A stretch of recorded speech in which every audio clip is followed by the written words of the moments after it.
rid of that training session altogether. We have made it, I think, slightly more acceptable by making it an afternoon session.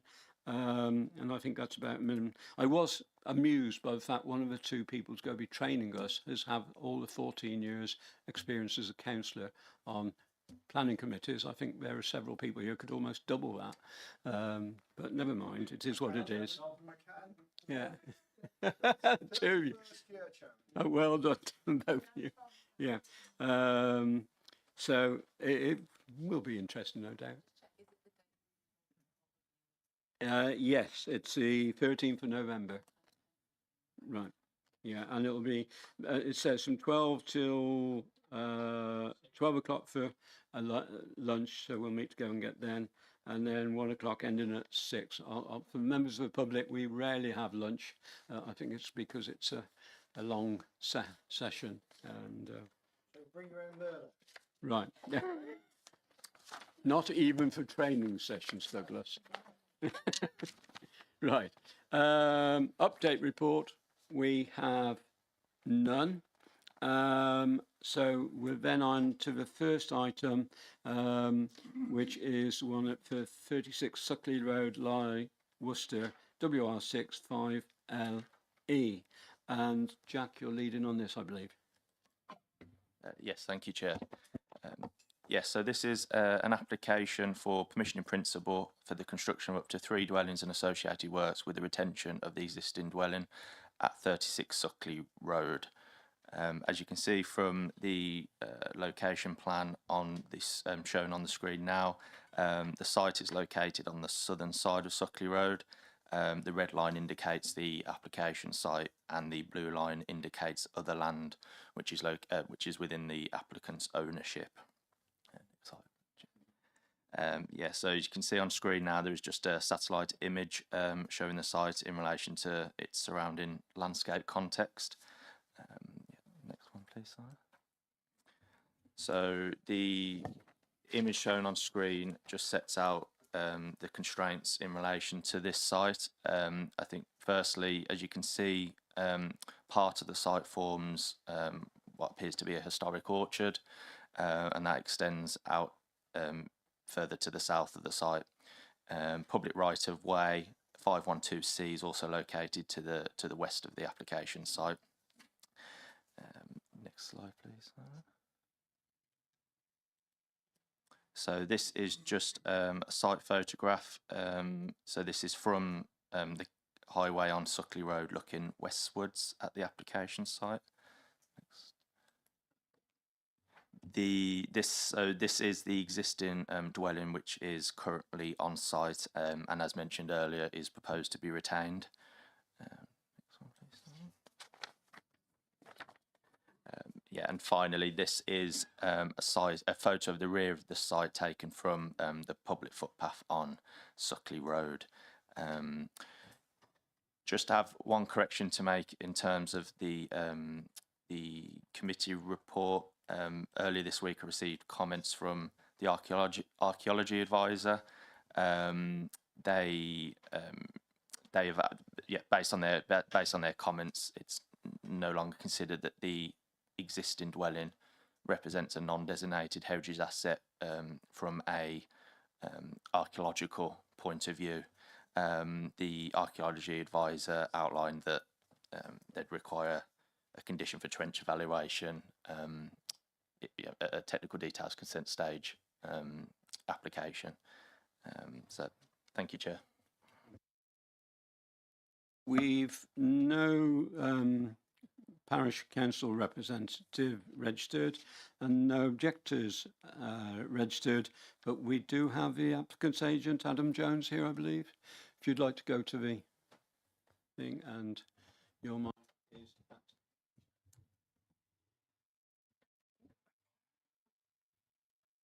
at. Good evening all.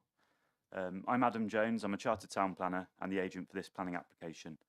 The main area of disagreement seems to be whether the application site is in a sustainable location. This issue is entirely a matter of judgment, and the case officer is entitled to reach his own views on this, but we do respectfully disagree with his recommendation. The application site is surrounded by existing dwellings in almost every direction and contains an existing cottage. The case officer appears to agree with us, that the proposals would respect the surrounding development pattern and would not constitute overdevelopment. It also seems to be accepted that the proposals would not harm the character and appearance of the area or encroach unacceptably into the open countryside, subject to detailed design.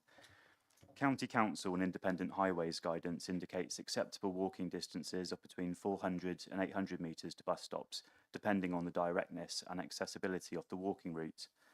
This site is about 500 metres or a 6-minute walk to the nearest bus stop, along an existing footpath along Suckley Road, with daily bus services running to Worcester City Centre. The school bus for Dyson Perrin Secondary School stops opposite the site. The application site is also a 15-minute walk into Bransford via the existing footpath along Suckley Road. 2 years ago, in 2023, the planning inspector allowed a planning appeal for 2 new homes along this section of Suckley Road. The inspector concluded that the appeal site, in that case, which is only 11 doors down from this site, is a reasonable distance from a range of day-to-day services in Bransford, which future occupiers would be able to reach on foot.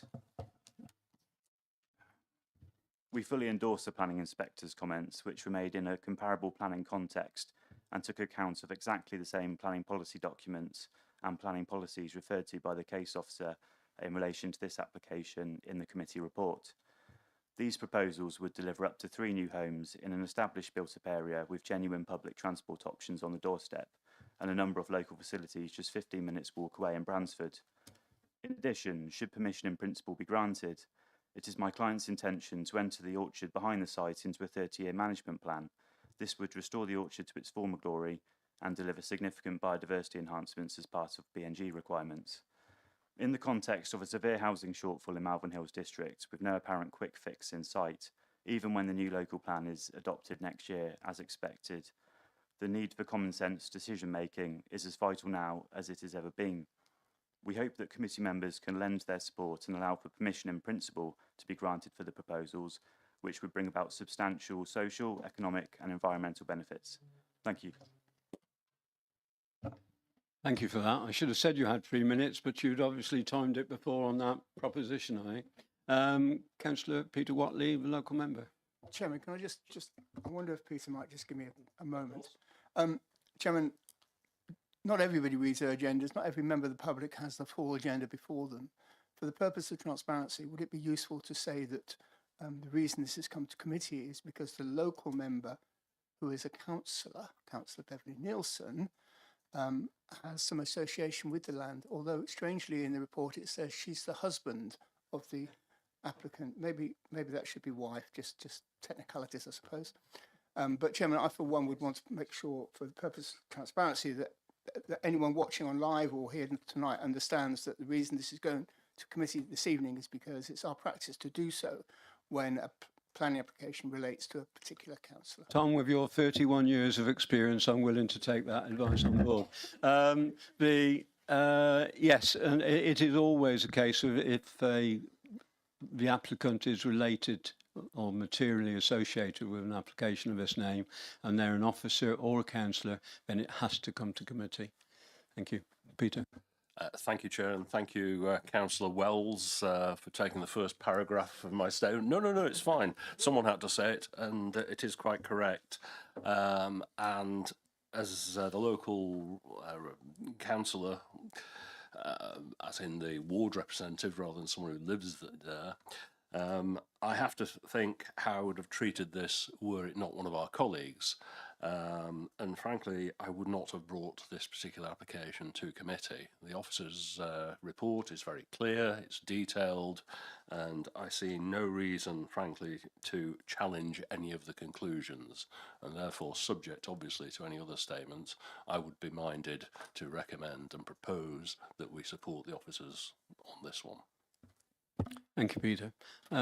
Any other councillor wishing to comment on this? Councillor Godwin.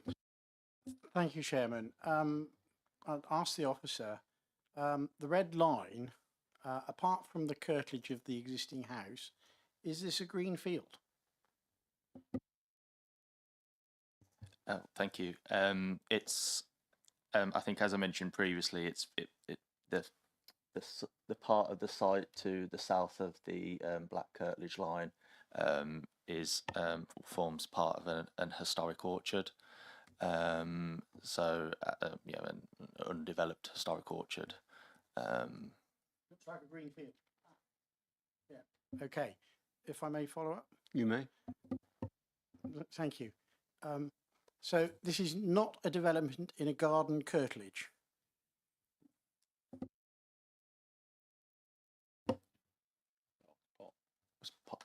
It's sort of half and half, isn't it? I think. Yeah. Be careful, Simon. Is this a development in a field or garden curtilage? Well, it's both. Right. Thank you. Right. Councillor Cathy Wells. Thank you.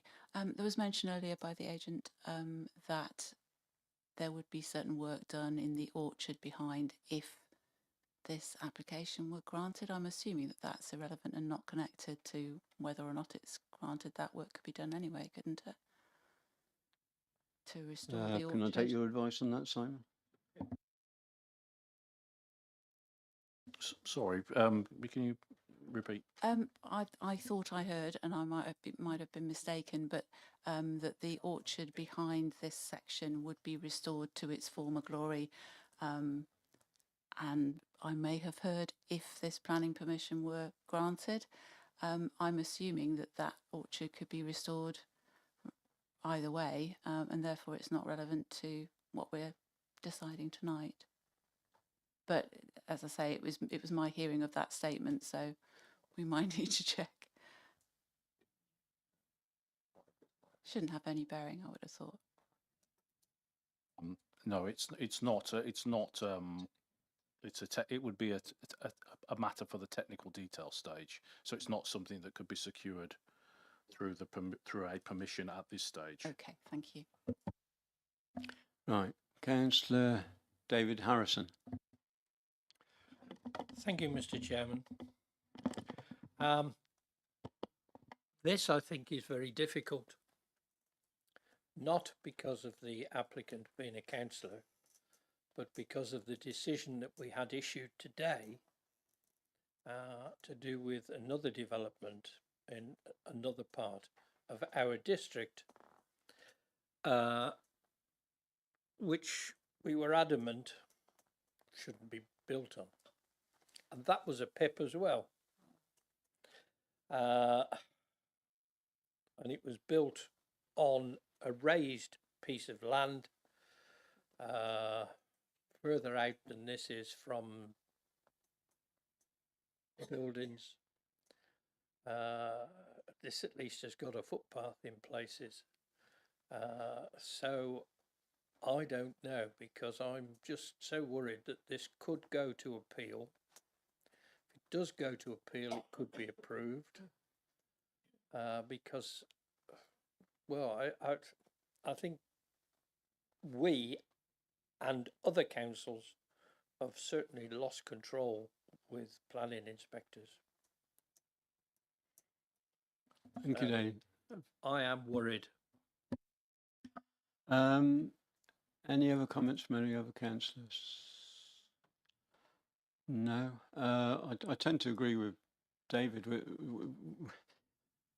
in that some seem in, some seem out, and there's quite often very little differentiation. So our rule-based system seems to be being taken from us almost, and that's if the applicant had actually gone and wanted to build on that orchard and proposed 30 houses, I suspect there's no doubt about it. If we'd turned it down, the inspector, we'd have been told off and the inspectors would have allowed it. But we are where we are. We do have the recommendation, which I think is sound, and we can't argue against that. But despite circumstances of other applications, and it is this application in front of us that we are actually considering. Right, Peter, you have a recommendation? Yes, and I wish to make a motion to follow officer's recommendation. Have we a seconder for that? Right, Councillor Godwin, thank you. We'll take a vote then, thank you. Thank you, Chair. All of those in favour of the motion to refuse the permission in line with officer's recommendation, please raise your voting cards. 1, 2, 3, 4, 5, 6, 7. Those against? None. Abstentions? 3. The motion to refuse is carried, Chair. Thank you. Thank you. So that planning application has been refused. Right, next item is the 24 Oakley Avenue, Hallow, Worcester, for a children's home. And Jack, you're presenting on this one as well. Thank you. Yes, thank you, Chair.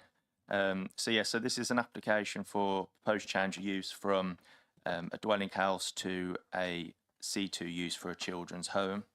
So it is proposed to accommodate up to 3 children between the ages of 8 and 17 years old. There would be a minimum of 2 staff present on site at any one time, and shifts are proposed to run from 8 a.m. until 10 p.m. Next. Oh, thanks, Simon. That's okay. So as you can, So as you can see, the site's located on the western side of Oakley Avenue, and the property itself comprises a semi-detached property with a driveway and a garden to the rear. Next slide, please, Simon. So there's no proposed changes internally to the property, to the layout. Next slide, please, Simon.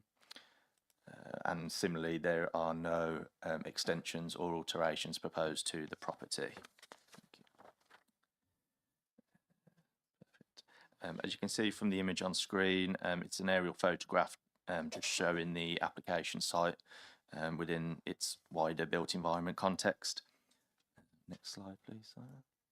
And this is an image of the front elevation of the property with an off-road drive suitable for the parking of 2 vehicles.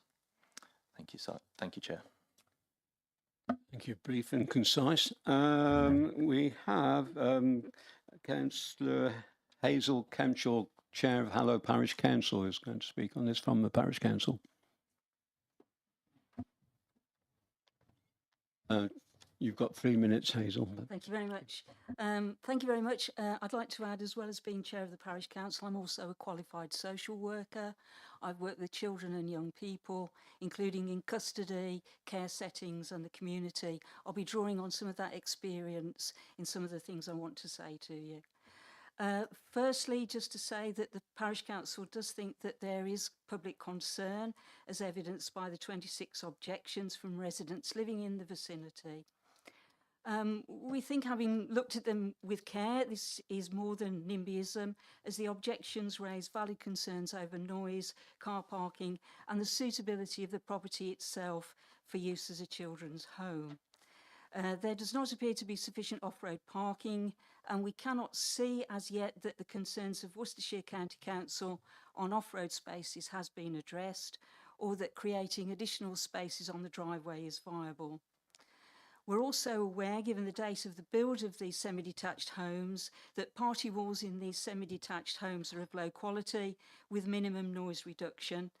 We cannot see that the applicant has dealt with this issue in the application.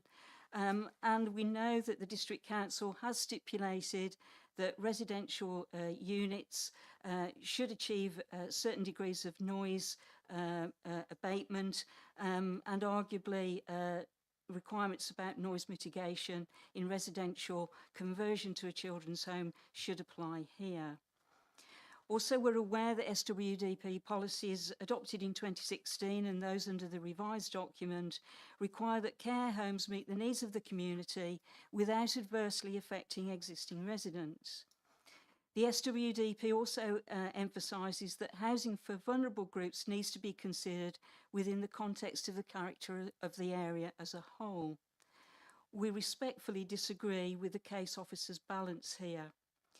The planning authority has a duty to balance the needs of care in the community against the needs and vulnerability of existing residents, in this case those in Oakley Avenue, And we know as a parish council from our work from census returns up to recent years in preparing the neighbourhood development plan that Hallow has one of the oldest population profiles in Worcestershire, and that many of those older persons aged over 65 and indeed over 75 reside in this area of the village.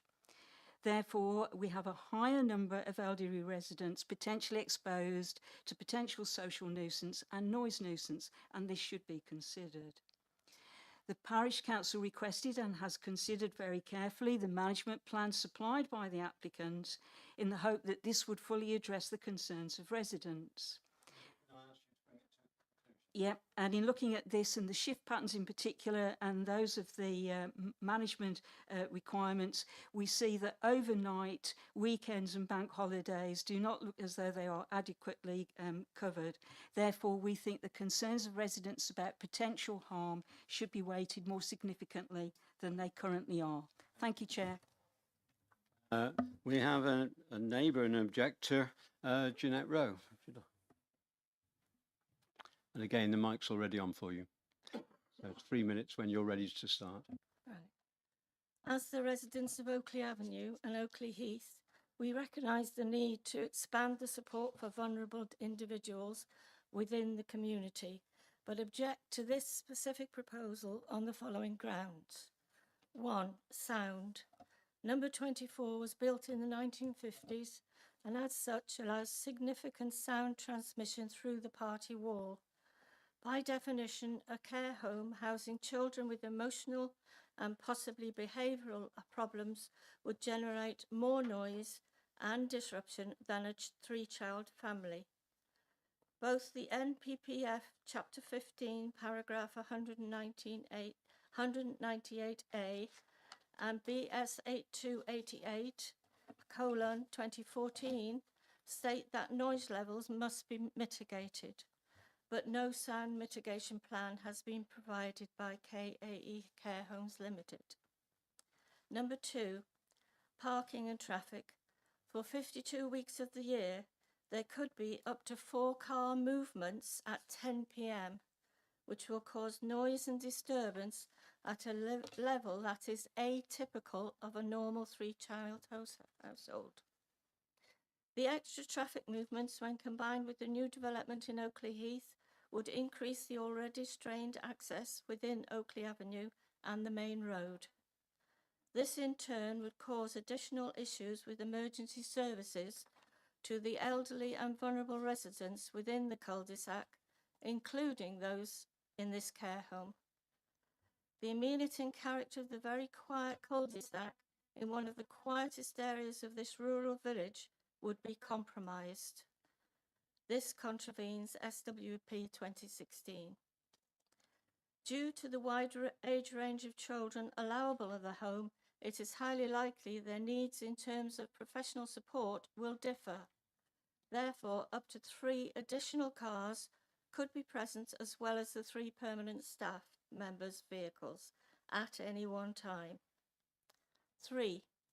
Suitability in housing supply. By changing the class of use to a C2 children's home, housing stock that is already in short supply for families is being removed from the market. Could the council negotiate with developers to provide a property which is more suitable and in a more appropriate location in this instance? Thank you for listening. Thank you, Jeanette. There's no body registered from the applicant. Therefore, it's me that's on now. Right. I think we can start by agreeing that, unfortunately, there is a need for children homes in our area, such as this one proposed. And I wouldn't argue that a village setting such as Hallow or a quiet residential roads such as Oakley Avenue are not suitable locations for such a business. But I am concerned about the intention to use a normal, modest-sized, semi-detached residential house with limited parking to operate such a business at. If a proposal were for a detached house with sufficient parking, I would not have brought this to Planning Committee for determination. The NPPF states that planning policies and decisions should aim to avoid noise from giving rise to significant adverse impacts on health and quality of life as a result of new development. This is a semi-detached property with, as stated in the report, no soundproofing. Those of us who have been parents know the noise and disturbance that children of teenage years can cause. It's almost inevitable that these unfortunate children may be emotionally disturbed, being separated from family, and they will be looked after by carers, whoever well qualified, may have little individual knowledge of them. This is not comparable to a family setting. Staff will vary, both daily, working 2 shifts, weekly, working 4-day rotas, and not least they will vary through the year because of holiday, career progression and family commitments. None of these circumstances improve the chances of staff mediating the disturbances of the often volcanic emotional episodes these children may experience at this age. This is quantifiably different to the disturbance that could be expected from children of the same age in a traditional family setting. This is why the change of use application is necessary and needs careful consideration. It is a distinctly different use of this property.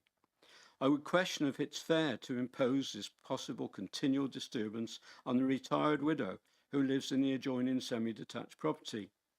Quantifiably different to a suitably detached house, which would be far less likely to cause adverse impacts on the health and well-being of those in immediate surroundings and environment. I then come to my second but related concern, for once supported by highways, but there is insufficient parking at the property. Can I remind you once again that NPPF states planning policies and decisions should aim to avoid noise from giving rise to significant adverse impacts on health and quality of life as a result of new development. This lack of parking will have a direct effect on the amenity of residents in the quiet of a late evening. The workers at the business will be changing shift at 10 p.m, a time when many of the local children will have been settled to bed and drifting off to sleep. And judging from my own experience, so will some of their neighbours. Admittedly, at such a quiet time in such an environment, you might get the occasional neighbour returning home, but hopefully constrained by neighbourliness with a minimum noise. Contrast that with the certainty that 365 days of the year, during the near silence at 10 o'clock at night, 2 cars arrive. The driver of one car gets out and perhaps quietly closes the door. They knock on the house door. Out comes one of the workers who was shortly to finish their shift. They move a car out and park on the avenue. The incoming worker restarts their car, moves into the vacated space, and then goes into the house for the handover, before again starting the car and driving off. All this is repeated by the other incoming worker and the other exiting worker. Can you imagine not only the vehicle noise, but the conversations between each pair? And I suggest that the car doors might not always be gently shut. All of this over 20 minutes for 365 days of the year, when other background noise is virtually non-existent, and those who went on the site visit in the middle of the day found that there was very little noise even then. We can only imagine the significant adverse impacts on health and quality of life as a consequence of this lack of provision of on-site parking. Case law shows that 3 factors are important when considering noise nuisance. They are the frequency of its occurrence, the volume of the noise, and the level of the background sound. I believe that in this situation, these jointly constitute significant disturbance and harm to the residents' amenity. At the moment, I'm minded to move for refusal of the recommendation, but of course we'll listen to members' views before doing so. Right, do we have another councillor wishing to speak? Councillor Barbara Williams. Yeah, thank you very much, Chairman. Oh yeah, there's also like another fact that you need to look at as far as the vehicle movements. We went there during the day. It would be interesting just to see how many extra cars is parked up that road during the weekend when people aren't at work. But that wasn't what I was going to say. But what I was going to ask was, what are the emergency requirements? Because we stood out in the road and looked at these houses. And can you please put the picture up, the actual street scene? Yeah, that's the one. I noticed that there's no back entrance to this property because that extension's built right up to the fence. So the only way that you could get goods or anything through to the back would be through that ordinary personnel door on the front. So we walked around the back of this property, and it's quite a long walk. I mean, what would it be, 100 metres probably? It would be getting on, yeah, and very, very narrow indeed, probably 2 feet wide. Maximum. And there's a tall close board fence at the back of the property. What if there was an emergency at the back of this property or in the house or a fire? And this is technically, I suppose that it will almost be like a public building. What would the emergency requirements be? Has that been looked at? Can I ask? Jack. Thank you, Chair. Thank you, Councillor. I think to bear in mind is that the planning process is kind of one aspect of what makes a good and safe children's home.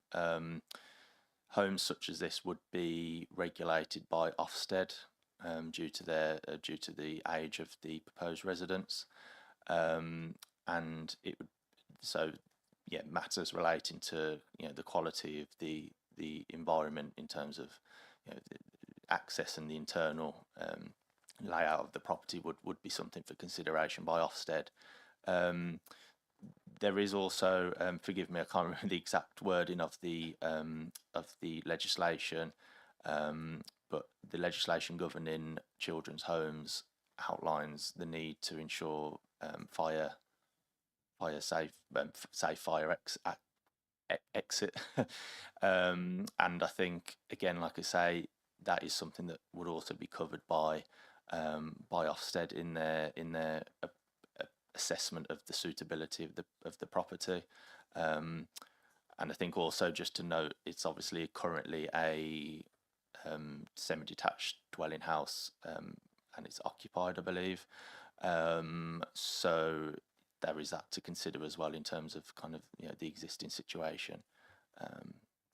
But yeah, thank you, Chair. Thank you, Councillor. Yeah, sorry, Councillor Chairman. Williams again. Yeah, thank you very much indeed, Jack. But so if Ofsted looked at it and they wasn't satisfied with the suitability, because I hear what you say, that if it was in ordinary, like the domestic hands, obviously that we're responsible, aren't we? But I mean, whoever's living there, but this is technically, it's going to be a public building. So if Ofsted and the fire services aren't satisfied, will this planning application, should it be approved, will it be relegated?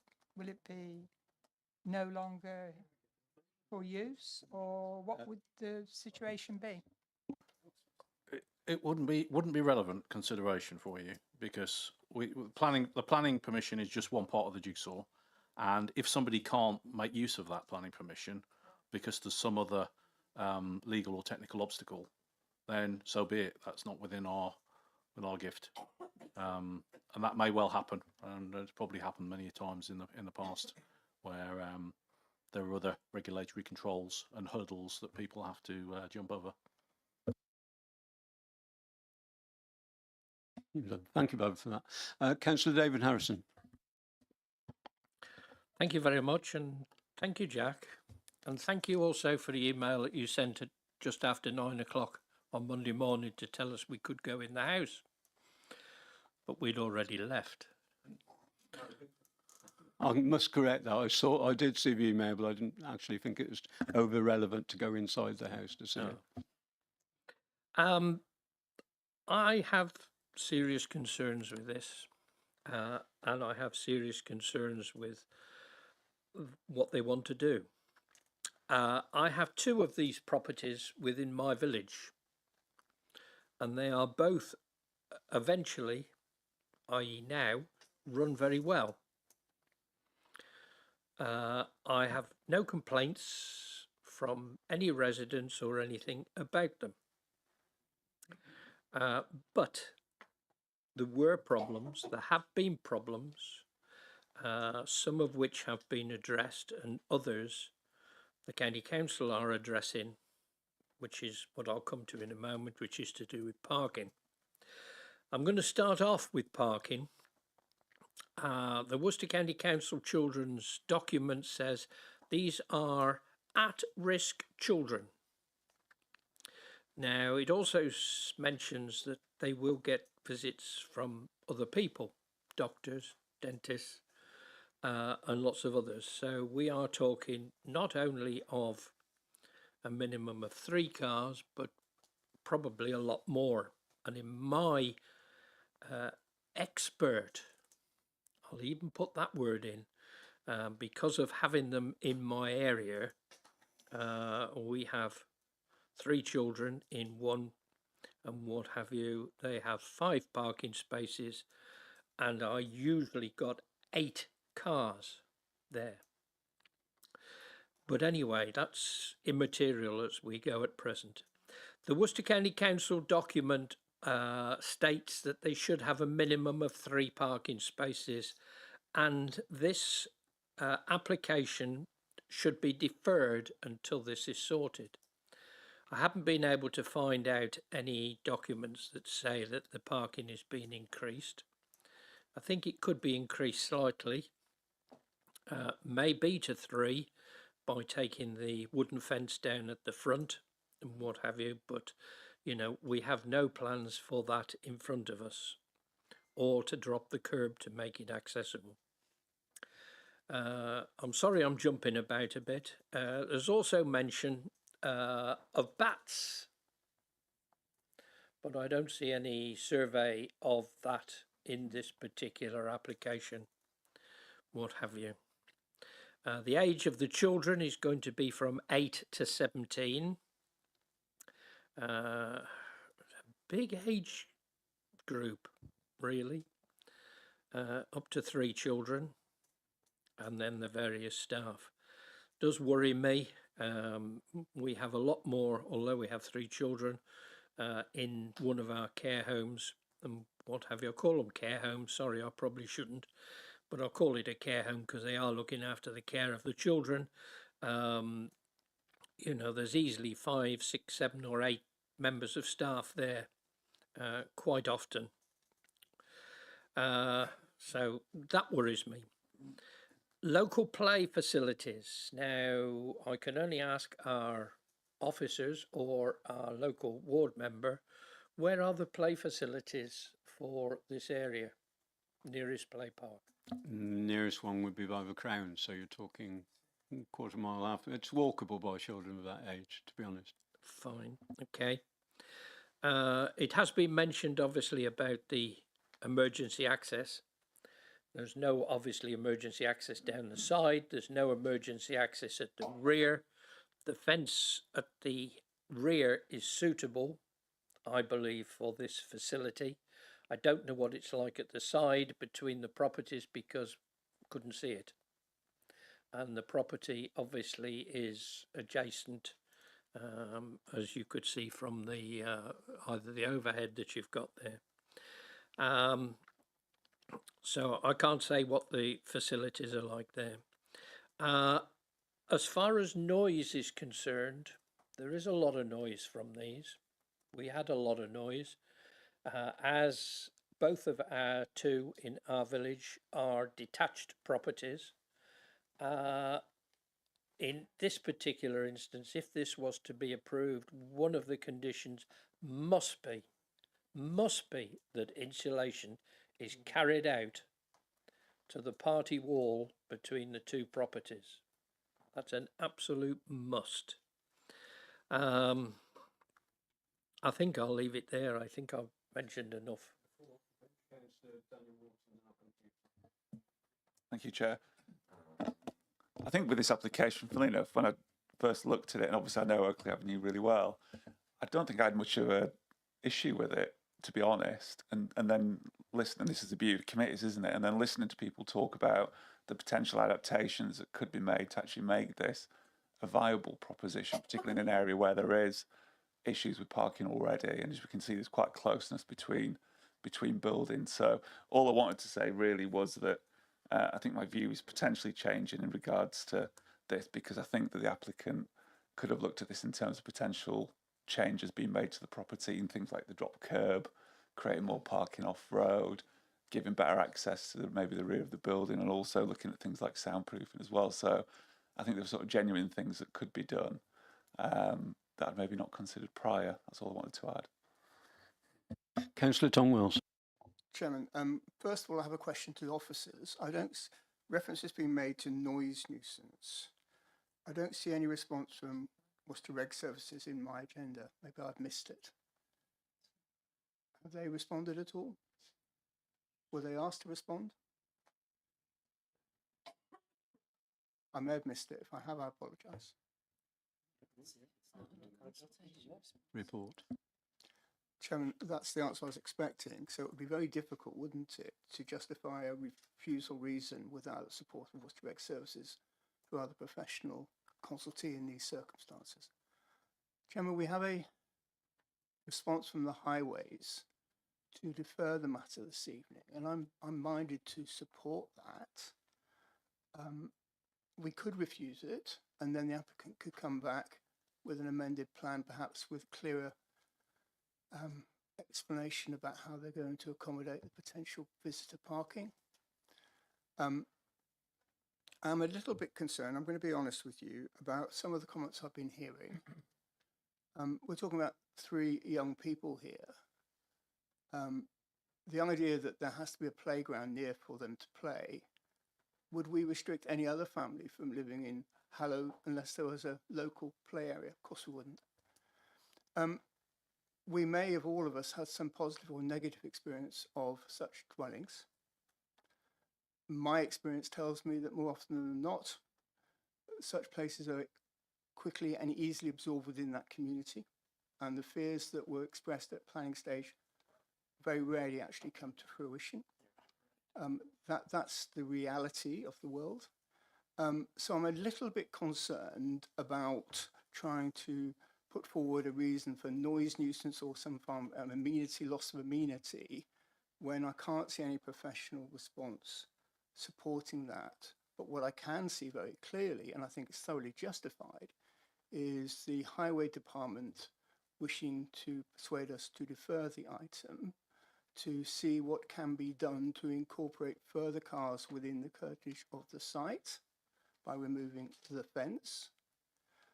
I personally would like to see some access to the rear as well, but I'm not sure that's within the scope of this application.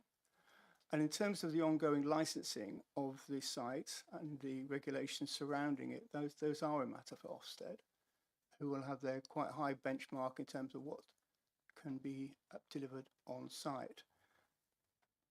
I hope that makes some sense. Thank you. Anybody else wish to comment? Right. We heard mention deferral. I particularly don't want a deferral. We defer too many things. I think we make a decision, and you're quite right, Tom, they can come back with an amended one if they so wish. I think, again, we had an appeal today, which we lost, but at the same time, the inspector actually refused the request for expenses against us because he said councillors are entitled to use their own judgment. It's my judgment that this would cause quite considerable harm to somebody. And as I said, if it had been a detached property, as David says he has in Kemsey, where there would obviously be far more likely to be sufficient car parking, though it tells us in there it's insufficient, then I would not have brought this to council. But when it is in a semi-detached property, and my experience of, I say, of normal children of those age is quite high noise levels, but I say you're certainly going to get some. And even the fear that it's going to happen, I'm told, is a material consideration. Then I think I'm quite willing to now recommend that planning permission in this case be refused, contrary to officer's recommendation. as the unsuitable premises and lack of parking will produce disturbance or anticipation as such due to noise nuisance, giving rise to significant adverse impacts on health and quality of life of neighbouring residents, contrary to paragraph 198 of chapter 15 of the National Planning Framework, which outlines that planning should also ensure that new development, and it is a new development in this way, is appropriate for its location, taking into account the likely effects, including cumulative effects of pollution on health, living conditions and the natural environment, as well as the potential sensitivity of a site or a wider area to impacts that could arise from a development. And of course, Part A of Policy SWDP 31, 2016, which states that development proposals must be designed in order to avoid any significant adverse impacts from pollution, including cumulative ones, in part on human health and well-being, with a reasoned justification for this policy outlined that pollution can take many forms: chemical, dust, light, noise, fumes, smell, vibration, all of which can have detrimental impacts on the environment and the quality of life. Do I have a seconder for that? Councillor Barbara Williams. Yes, Chairman, thank you. Yeah, I will second that with all the reasons that you've just given. Thank you. Simon, have I given sufficient reason? And Yes, I believe you have. I've made some notes as well. I'll read to you sort of what I've distilled from what you've said and what some of the other members have said. I've got the application property comprises a semi-detached dwelling with no additional soundproofing proposed, situated in close proximity to its adjoining and other immediate neighbours. Consequently, it would form an unsuitable host property for the proposed use by reason of the significant potential to generate unacceptable noise nuisance, giving rise to disturbance of the occupiers of neighbouring properties. Disturbance to neighbouring amenity would also arise from the limited off-road parking, pattern of associated vehicle movements to and from the property, and the resultant noise during staff shift changes, particularly late in the evening on a daily basis. The nature and context of the proposed use would generate a perception of harm in the immediate community, which would be detrimental to the health and well-being of local residents and their quality of life. Accordingly, the proposal will be contrary to policy SWDP 31, which you mentioned, and paragraph 198 of the National Planning Policy Framework. Does that sort of capture all the issues? I think obviously if the applicant came back, they could seek to try and address some of those points as has been discussed, but as the proposal stands, seems to be your...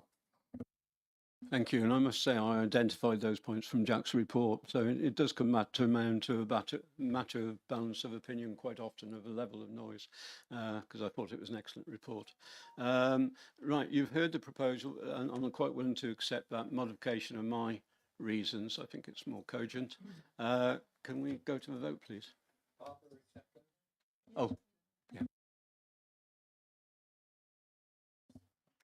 Thank you, Chair. All of those in favour to refuse the application, contrary to officer recommendation, please raise your voting cards.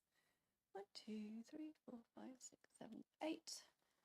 All those against? 1, 2. And no abstentions. The motion to refuse is therefore carried. Right, thank you.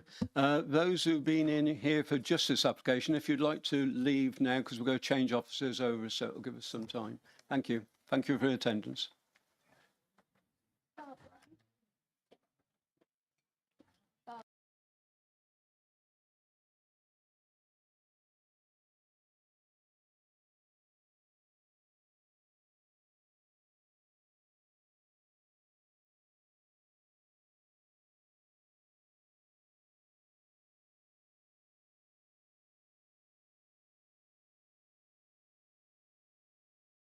I'm going to delay for another minute. Daniel is restoring his personal comforts, I think. We'll try and keep a full house.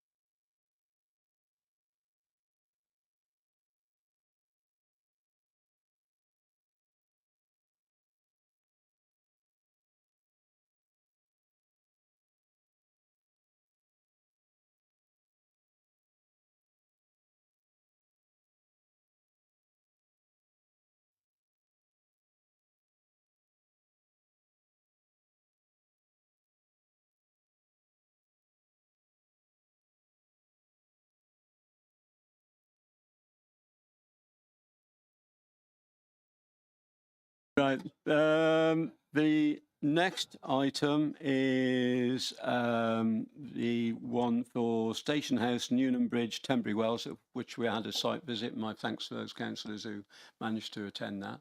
And this is in Anna Priestley-Clark's hands. Thank you, Anna. Thank you, Chair. This is an outline application for the erection of 2 self-built dwellings on land adjacent to Station House in the locality of Newnham Bridge near Tenbury Wells. Access is proposed from the A456 utilising the existing one serving Station House, and all other matters are reserved. The aerial photograph shows the area of land adjacent to Station House, which is currently fairly overgrown and includes trees and hedgerows. There's a steep bank to the rear of the site, with properties on Tavern Lane being at a significantly higher land level. And the character of the area is that of a rural village with dwellings largely contained to roadside development to the north of the A456. Station House to the east is a non-designated heritage asset. Please. And here you have the location plan and the existing plot plan, which show in the red line area, in the small bit at the bottom, the area to be developed. There is also a blue line area on the smaller plan, which has outline permission for 3 dwellings on land to the east of Station House, and that is obviously also within the applicant's ownership, but you can see that Station House itself is in separate ownership. There are structures showing on this existing block plan, but they are previously existed greenhouses which have since been removed from the land. The access arrangement is the only consideration in the determination beyond the principal, as all other matters are reserved.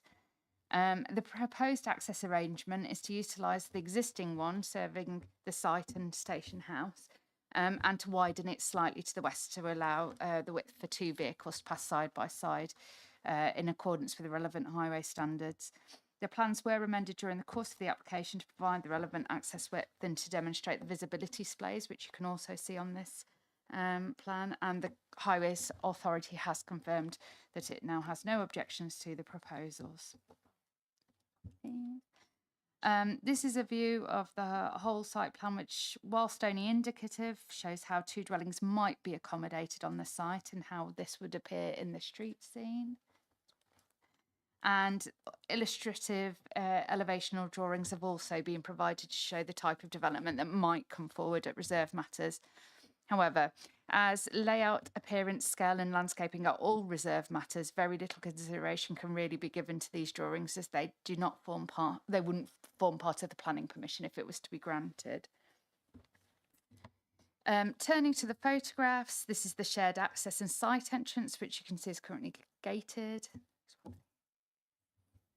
And these are the views from within the site, looking from east to west and south to north past the garage of Station House.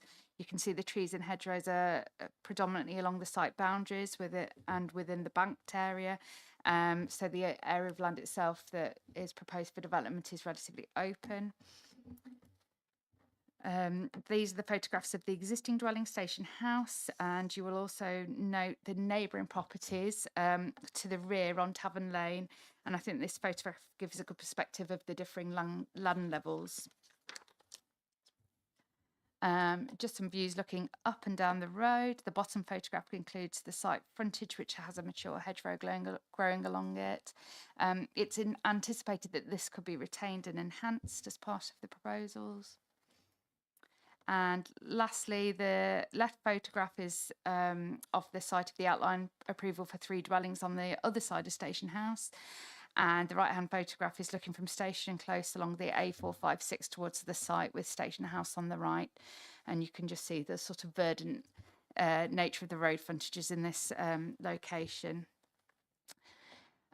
Councillors will be aware that at present the council is unable to demonstrate a 5-year housing land supply, and according to paragraph 11D of the NPPF, the tilted balance should be applied.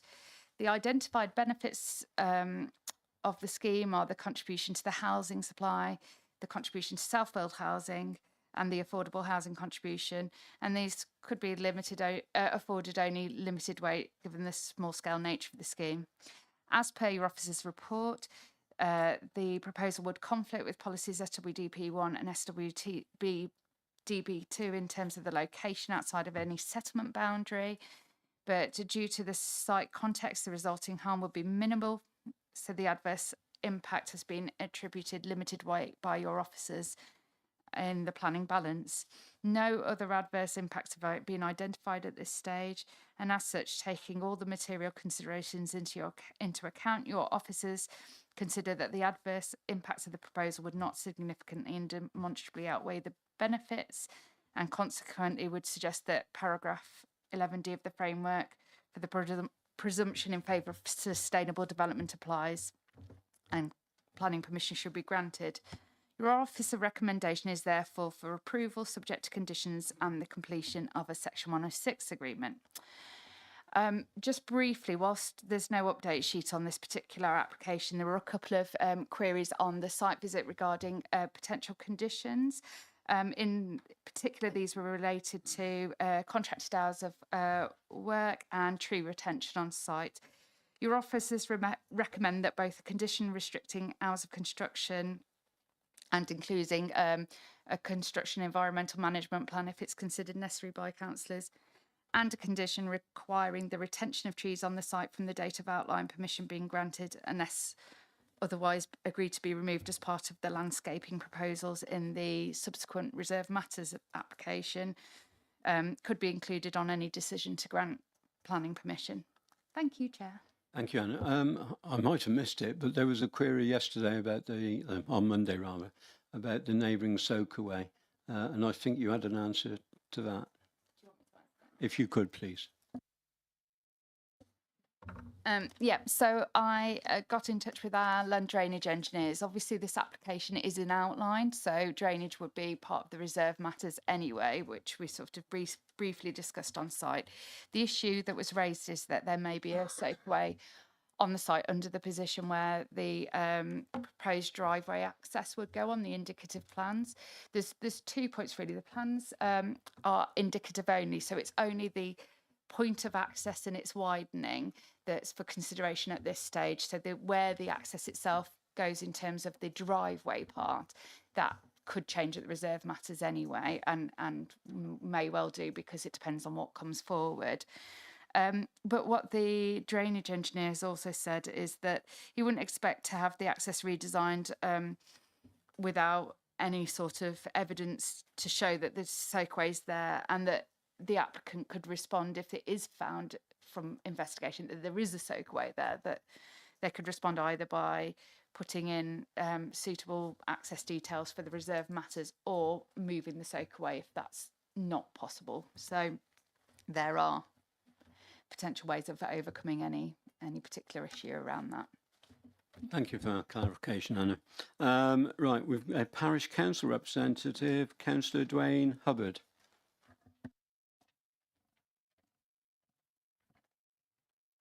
Thank you. Good evening. The Collective Parish Council suggested refusal of the original application almost 5 years ago when planning was submitted for 5 houses. The 2 subjects of this application and 3 that were eventually gained consent for outline planning after appeal. Comment was made that 3 houses to the right of the station house was too much and 2 would be more sympathetic to the size and nature of the plots. Of note, the outline consent is about to expire due to lack of interest, such are the many issues relating to the plans and the plot. Regarding the 2 to the left and the smaller plot subject to this application, there are several concerns. The most serious issue is the fact that the original and the new plans for the development show the railway platform and a significant part of the embankment would have to be excavated and removed. The platform is a significant structure pivotal in holding back the bank under the settlement on Tavern Lane. There have already been incidents of subsidence along the bank, and any removal or tampering of substrate or the platform would greatly threaten the integrity of the embankment that could have a devastating effect not just to the dwellings but to a treatment system serving several homes, which if upset could cause a serious environmental issue. The old station, including the platforms and the waiting room, are deemed to be a non-designated heritage asset of historical significance recorded by Malvern Hills District Council. This is the last surviving platform on the entire line. The current occupiers of the station house have at great cost preserved and maintained its character, along with structurally improving the support to the bank and the properties above. When the property was refurbished, there was a lot of interest from railway historical groups who have since praised the efforts to preserve this site. The applications have received negative comment from highways, who deem the access to be dangerous. Access is onto the very busy A456, the busiest arterial single carriageway for some miles, and there's a continual road safety campaign along this stretch. Just 7 days ago, and within 30 yards of the planned development, a serious road traffic collision occurred at 7:30 a.m. involving a car slowing to access station close. All the emergency services were in attendance, the casualty was unconscious and required hospital treatment. Just 4 days before that, on the same road, a short distance away, there was a multiple vehicle collision with several injuries requiring medical air evacuation, and the road was closed for several hours. This is one of a number of serious local collisions. The application development is outside of the provisions of the SDWPT2, and as such the area is designated as open countryside. At the last committee meeting, a planning application was heard relating to 3 dwellings and an already existing domestic garden approximately 500 yards away on the same A456. This was overwhelmingly refused by the committee on the basis that there was no development boundary and the land was in effect open countryside.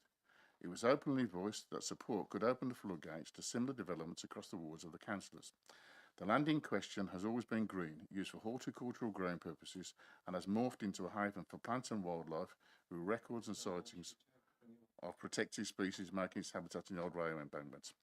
Just like in the councillor's comment about being an expert, in relation to road safety, I'm a retired police officer and I live 100 yards away on that same main road, pictured in the photograph. Thank you. And get down there. We've no objector. Oh, we have. Sorry, and we've got no applicant's agent. We've got an objector, Stuart Millenchip. Thank you. Thanks, Mr. Chairman. I'm here representing my family as owners of Station House, which is directly adjacent to the land in question. I'm also representing residents of Tavern Lane affected by the proposed development due to drainage, subsidence and access issues. The parish chair has given details of subsidence issues, so I'll not repeat what he's said, but I will concur that I'm in full agreement. The planning application states that the site size is 1.2 hectares. However, the flat ground area is significantly smaller. The application shows part of the embankment being removed. This would increase the risk of subsidence that would further be increased by the removal of trees. I would add that at great expense, I've completed strengthening works to maintain and protect the platform at Station House and its original buildings, as they are of great historical interest to the area. We receive regular visits from passers-by asking to look around the station, such as the interest in the property. As per the outline plans, the removal of the platform is likely to cause subsidence of the embankment, which includes a water treatment plant for 6 houses, resulting in pollution to the land. It should also be noted that the land in question has always been green land and there are no mains facility for grey waste or rainwater. The land in question accommodates the soakaway for Station House, which it struggles to service, evidenced with regular bad odours being emitted. In addition, in the centre of the site, there is a further soakaway that serves the treatment plant directly above Tavern Lane, and there is no room for regulations to be adhered to for any build in the proximity to these soakaways. The land is very low on the natural water table and is made up of heavy clay, and it is therefore unlikely to support the new dwellings that it would need to take water from, nor would there be the opportunity for dispersal on any neighbouring land or watercourse. I've recently completed renovation works on Station House and had difficulties with access arrangements for deliveries of building materials such as bricks, roof timbers, etc. The proposed site has no suitable access for such deliveries. The current application states that for vehicle access, the highway does not need to be altered. However, the current drop curb is not wide enough to allow access and egress for 2 vehicles at the same time, as shown on the original application. In addition, there is a highways hazard warning sign on the corner of the site that would need to be removed. The application states that each property will have two parking spaces. However, the plans are for 2 3-bedroom family homes, which would likely have up to 4 vehicles per property. With limited parking and turning space, vehicles could therefore be forced to reverse onto the busy road, the A456. The A456 is a heavily used route linking rural areas to Worcester, Birmingham and motorway links. Can I ask you to Sure. conclude soon? And as the parish chair has mentioned, there's recently been 2 incidents, collisions, and multi-public service attendants were used, including air ambulance. And to conclude, whilst precedence has been set with outline on the opposite side of Station House, no formal planning application has yet been submitted. Okay, thank you, Mr. Chairman. You're on. Yes, I am. And first of all, thank you for those that attended. I do apologise. I wasn't able to attend because I was crippled up with a bad back, and I'm still rather crippled up now. It's actually beginning to hurt quite a lot. I would like to thank Anna for the correspondence and telephone conversations we've had over this matter, and for accounting for the time taken in assessing the application. We've had 2 very erudite speakers speaking against the application, and those that attended the site will see the difficulties. Starting with the historical nature of the area, any works need to take that into a case, and I see there's quite a lot of correspondence and information in the report about it. But the civil engineering that is necessary to build 2 houses here is the serious problem, because you're dealing with a man-made embankment and cutting, and any form of substance, any form of landslip, and there has been landslip since the removal of the Railway Tavern Inn and the development of Tavern Lane. There has been landslip, and all the properties above this property are on a soakaway drainage system, and gravity works. So whatever civil engineering that the applicant is proposing, I can almost guarantee it won't be enough. We heard from the neighbour who owns Station House the quite considerable works that he'd previously carried out since his ownership of the property. This is a serious concern, not just for the neighbour, but for all the residents along the top on the avenue above. Now, as I asked Simon earlier on, is this a garden or is this a field? And I'll now ask Anna the same question. Is this a garden or is this a field? Because if it's building in a garden curtilage, well, there might be an argument. But if it's building on a green field outside the settlement, well, as we unanimously passed recently, there isn't. So my argument would be that this development is inappropriate. The area for the development is possibly, if you could engineer it correctly, if you could build it correctly, if it could be done sympathetically, would be suitable for 1 dwelling, and 1 dwelling only. To squeeze 2 in, with all the attendant traffic and all the attendant comings and goings on an A456 on a bend, which regularly has our police speed van now on, and it's a limited speed area, agreed.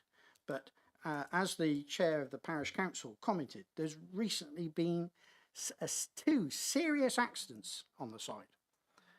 And we're also not far away from the floodplain as well, which causes concerns as well. Put that to one side. So my intention here is to ask the committee to support a refusal of this application as overdevelopment of the site, and the reasons for inappropriate development. It's outside the development area, it is a greenland development. It was previously glass houses and horticultural production and wholesale flower production, and there is no reason why it couldn't be that again. But the actual site is inappropriate for 2 dwellings of this size. Also, we've had some comment about the late comment, and I found further information about the septic tank, which is in the driveway. You know, this is a very dry clay area. It would be very difficult at the bottom for this to soak away under the road, and the River Team is just, you know, a field away. It's very problematic on how you're going to cope with foul drainage. As I said before, all the people above are on septic tanks, and that works. The problem is you're building houses at the bottom of that, and there are issues over drainage naturally on that bank. Comment on the trees. The trees are actually holding the bank up a lot of the time. You start taking those away and you really do undermine the structure above. So I would recommend refusal against the planning officer's proposal for approval on those grounds. And I would look for a seconder on it.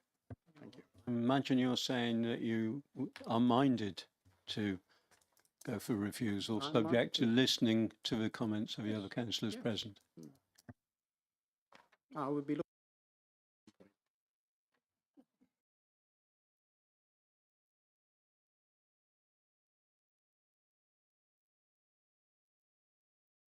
Thank you.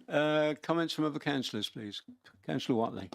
I'm just going to save the officers possibly a bit of work here, because I've got the previous appeal up on my screen here, where the site that we're talking about, I think, is described as a brownfield site, which I suspect is less than helpful to my learned colleague. But we must be precise and accurate on these things. I'm very sympathetic to some of the arguments put forward, but I fear that this is one where they may fail, alas. Anybody else? Councillor David Harrison. I've had a little look through the planning application, which is on my little iPad while I'm here.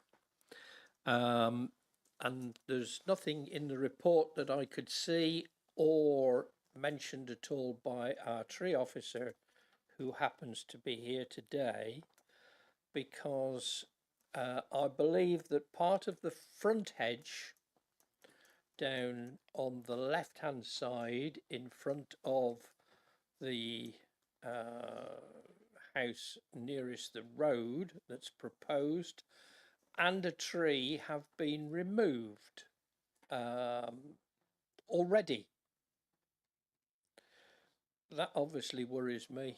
Are they contemplating putting a new axis in there? I don't know, but I wouldn't have thought it's the best of places to sort of put it in. I do have some concerns and what have you, but I didn't quite go as far as Councillor Godwin. But probably most of my stuff has got to be left until full application is put in, if we get that far. I am concerned because I've read through all the letters on this, every little bit, and as somebody said, there has been landslip. There was landslip before the planning application 21/00219 was instigated, and what have you, and down to sort of covering part of the station at the bottom. It does worry me how they are going to sort out to pin the bank back and what have you, or perhaps not.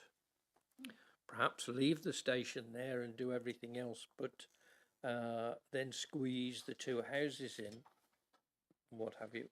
It does worry me.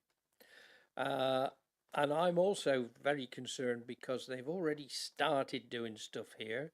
There's letters that have been submitted even within, I believe, the last couple of weeks about work going on there and what have you. And I believe that we should put restrictions on that and what have you. I think it's totally wrong. And obviously I've got concerns about the sewage. And the other thing is, that nobody seems to have mentioned, the overlooking. If they do take any of the trees down, these properties are going to overlook those that are immediately above them and behind them. And that's mentioned in 2 letters as well. So it probably helps the residents that some of us do look at them and read them. I do, and I know a lot of others do as well.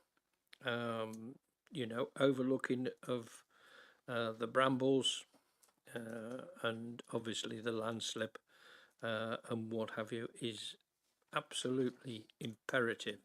But that's probably down to detailed planning and not for this. I don't know. I think and I did ask, can we put times on a CEMP? And very kindly was told, yes, we can do. I think that's absolutely imperative if planning permission is approved.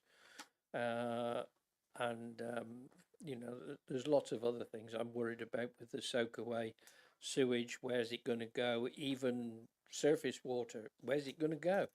Because it ain't got anywhere to go, only onto the road. And the highways haven't said anything about it, and I'm surprised about that. Because they won't be able to go where the houses are, because they're already there. So I'll just leave it at that for the time being. Thank you, Mr. Chairman. Thank you, David. Councillor Daniel Walton. Thanks, Chair.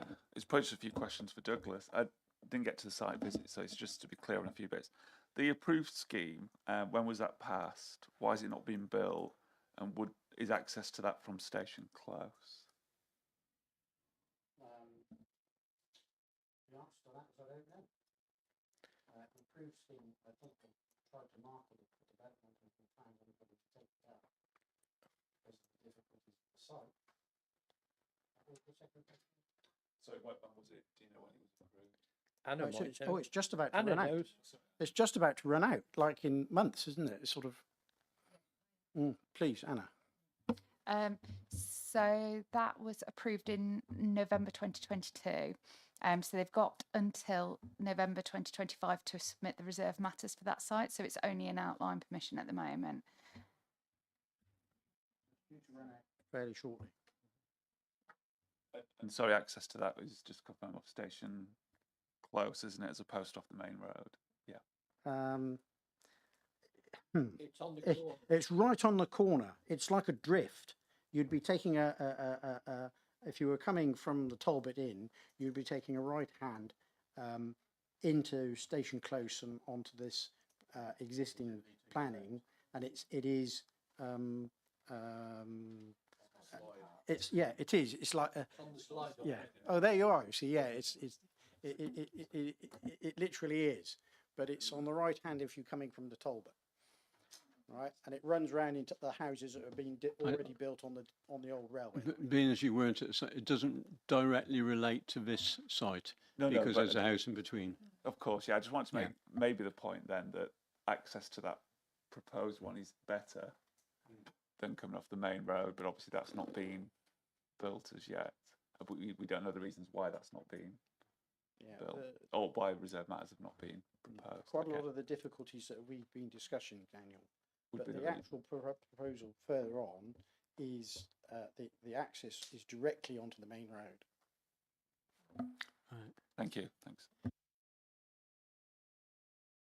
Councillor Cathy Wells. Thank you, Chair. It's a really quick one, but I have to say when I looked at the aerial photo that was shown first of all, I did wonder where you would fit one house, never mind two. Looking at the existing plan, sorry, it's decided to disappear on me, but that's exactly the right one. Thank you. Clearly, at least one large tree has been removed from that. And when we look at the indicative plan, which I believe is the next one along, well, I can't see any of them now. So it would seem fairly obvious to the layperson that a lot of those trees are going to have to come out.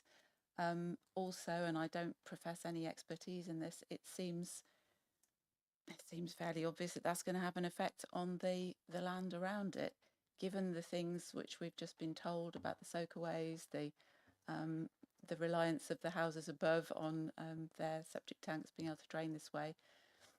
It does seem a strange place to have chosen. That's all I was going to say. Thank you. Any other councillor? I've got a couple of questions. One was there was a comment from one of the contributors about highways having said it's dangerous. Is that so? The original comments from Highway said that there wasn't that they needed to do some changes to the plans, which they've now done. The reason that they felt originally it was dangerous because it didn't have enough space for two cars to pass side by side, but now because they're proposing widening the access, that won't be an issue. Because that would have meant, obviously, if someone was coming off at the same time as someone was coming in, that would have caused waiting on the A456, which is obviously dangerous. And there was another comment about it being an undesignated heritage asset. What materiality does that have? So it's the station house building that's centrally to the two sites. That's the non-designated heritage asset. There were some comments from the conservation officer on the previous scheme and in pre-app just saying that they would not agree to the demolition of Station House, which I think was very, very originally proposed right back when this was the whole site was at pre-app stage. So obviously they've redeveloped that property now, and that's been retained as a non-designated heritage asset. But obviously any design at the design stage, reserve matters stage, the setting of that building would have to be considered in terms of what's being proposed on the site. And presumably the platform would then come into play as well, or is that now? Is that material now or not? Is what I'm asking. Yes, that would be at the reserve matters. I mean, if it becomes if it's felt that it's an important feature to be retained, then that would be for us to determine at reserve matters that that's a feature that should be retained in the buildings. Reduced down to a smaller level to accommodate it. So we don't have any of that detail at this outline stage because it's very, very broad. The only detail is the widening of the access to provide access. Right, thank you. And my understanding is the major material considerations is whether the access is suitable and if there is sufficient room for the proposed buildings to be accommodated in there.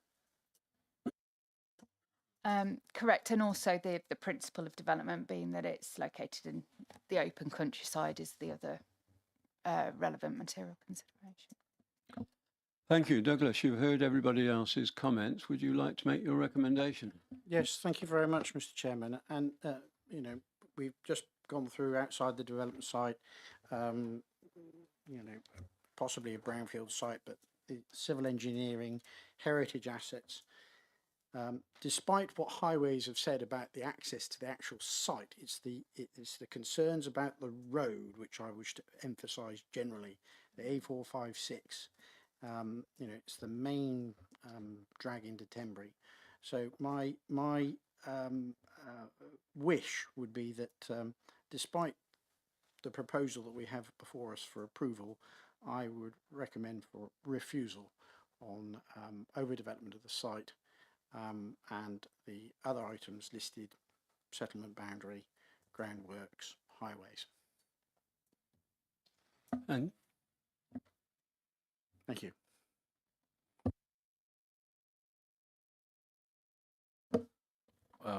If I may come back on some other points. When referring to we used to say you had to when you were speaking, but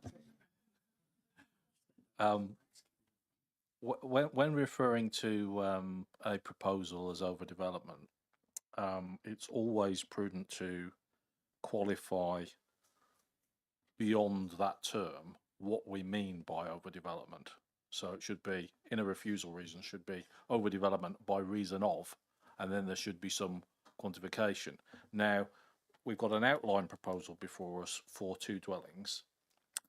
We're not considering the size of those dwellings, necessarily the position of those dwellings, albeit I do accept that, you know, if you've got 2, we've got a linear site with an access from one side, logically they're probably going to be positioned in a row as we see there. They may not be in precisely those locations or precisely that size. So it's a bit difficult to pin down overdevelopment, for example, by reason of their size, because we haven't got details of their size. So if we're saying 2 is too many, there has to be a reason why that's the case and why that's then overdevelopment. So my question is, what is that? What is the reason why 2 are too many? There's too small a site for squeezing 2 on it, Simon. If you were to put 1 on it and perhaps turn it 90 degrees, right, with a garden front and garden back, or more curtilage at the front and garden to the rear, you might be in a better position. But they're trying to build 2 family homes in a site which would only really justify 1. And we've had the same problem on the other side when all the application came in for so many houses. So it's the same problem as again.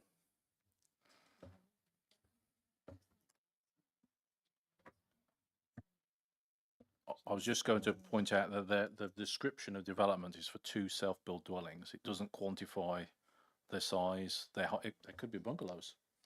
We haven't got that detail, so we can't make assumptions about what the applicant's intention might be. The indicative street scene, it bears no relevance. No, that's why it's indicative. Oh, right, so we don't need to look at it then. Yeah. Right. Well, Yeah. I'm still saying that 2 on that site, and people have been to see it, is 1 too many. I think we've heard Douglas's assertion. I think it's important to drill down on these points. I'll You'll drill as appreciate. far as you want. Yeah. So Right? we've got I've got constraints. JCB too. We got constrained sites because of the overdevelopment, because of the constrained site size. Yes. Yeah. And everything that runs from that. If you put 2 houses, it's doubling the number of movements, doubling the traffic, you're doubling the waste, you're doubling the congestion onto the road, everything that runs from it. Right, and then on the point about settlement boundary, obviously we've been here before. We've been here before many times. We know that simply because a proposal may now be outside the settlement boundary is not a reason in itself why a proposal should fail, because we're in paragraph 11D territory of the framework. That's not really the reason. There'd have to be a sustainability issue instead of that, because just because it's outside the settlement boundary doesn't necessarily mean it's unsustainable. So are we saying it's an unsustainable location? That's the question on that point. Does it? Yeah. If this was Bovis Homes putting in for 65 houses, it would be nodded through. But because it's just 1 or 2, we have this difficulty. Now, my instinct would be that, okay, we had an argument just down the road that it was a unsustainable greenfield site, which was in a garden curtilage. Here we have a potential development which I think still qualifies as a greenfield site outside the boundary. My learned friend here has mentioned perhaps brownfield, and possibly its commercial past would qualify it for a brownfield qualification, it being greenhouses at one time. It's subjective. We have 2 bus services through there morning and evening on the Arringtons. Thank you, Douglas. I think. We're miles from a shop. There's a pub. Do we have a seconder? Tembury. Douglas.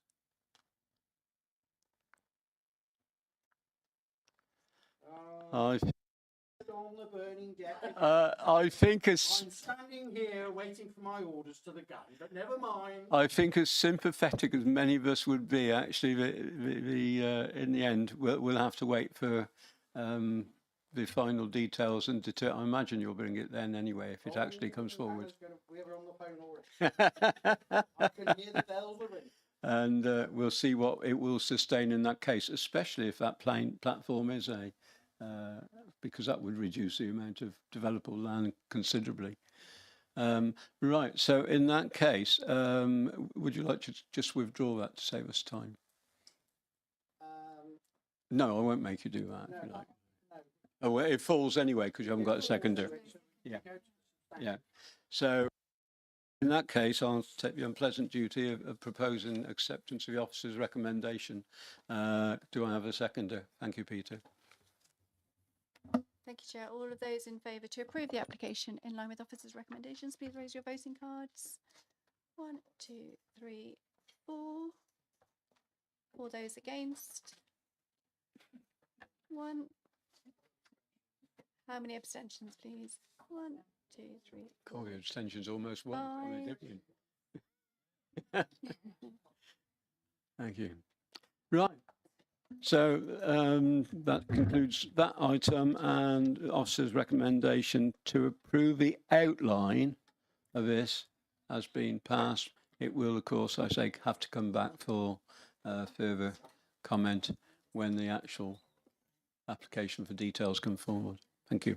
Can we have a comfort break for 2 minutes? We've still got a long way to go, haven't we? I think so. I think that's perfectly okay, especially with your advanced age. I haven't done 31 years on.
Right, having accommodated our most senior members, if you, when you're speaking, do as I've just done and bring the microphone nearer to you. Apparently our audience are having difficulty with this wonderful council chambers of ours of hearing what you're saying.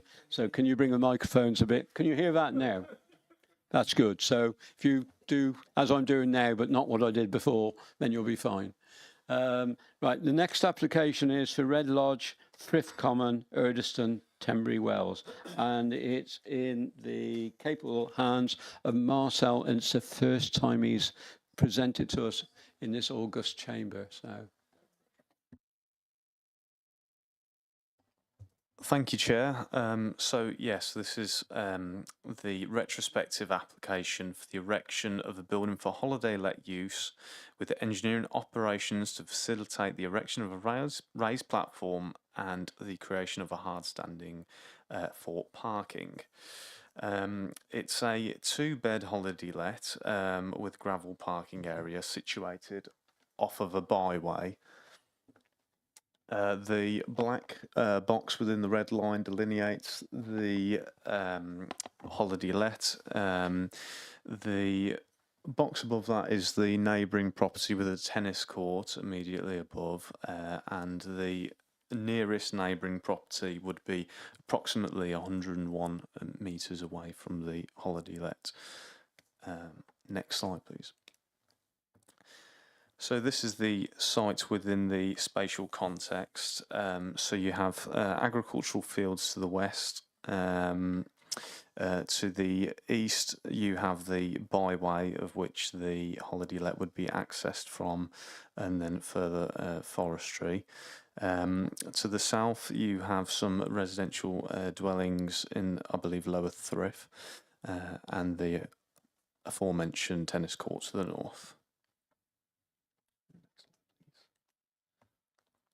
And this is a site plan which depicts the public right-of-way which goes to the east of the site. Along the byway, we have surface water drainage, flood risk extent of 1 to 1,000. And next slide, please. The image above depicts the primary view of the holiday lets from the public right-of-way from the southeast. This is a view that we would be looking to obscure with a landscaping condition, and the preceding images will also show areas where we would like to secure screening. So this is an idea of the outlook from the principal windows that would look over landscaping that was secured previously under a 2017 application. This 2017 application was for the stationing of a caravan for holiday let. We would like to screen the gaps to the left and right, and then also screen along the western boundary of which was screened previously under a landscaping condition, but unfortunately removed under construction. And this is the view from the north, which represents as you would exit the main entrance of the property. This is the boundary treatment towards the neighbouring property, where you see an outbuilding in association with a tennis court. Initial consultation from the public rights of way team noted that on the site plan there was some confusion whether there was an obstruction on the public rights of way, as the way the public rights of way was lined on the plan did not necessarily represent the actual line. This was later rectified from an amended site plan, and also photos were received at the time of the initial consultation. I then also carried out site visits in this summer just gone, and in February, of which there was no obstruction visible, and the images above depict that. Thank you, Chair. Thank you very much indeed. We've got the Parish Council representative, Councillor David Evans. And you'll have 3 minutes again. And I think your speaker should come on in a second.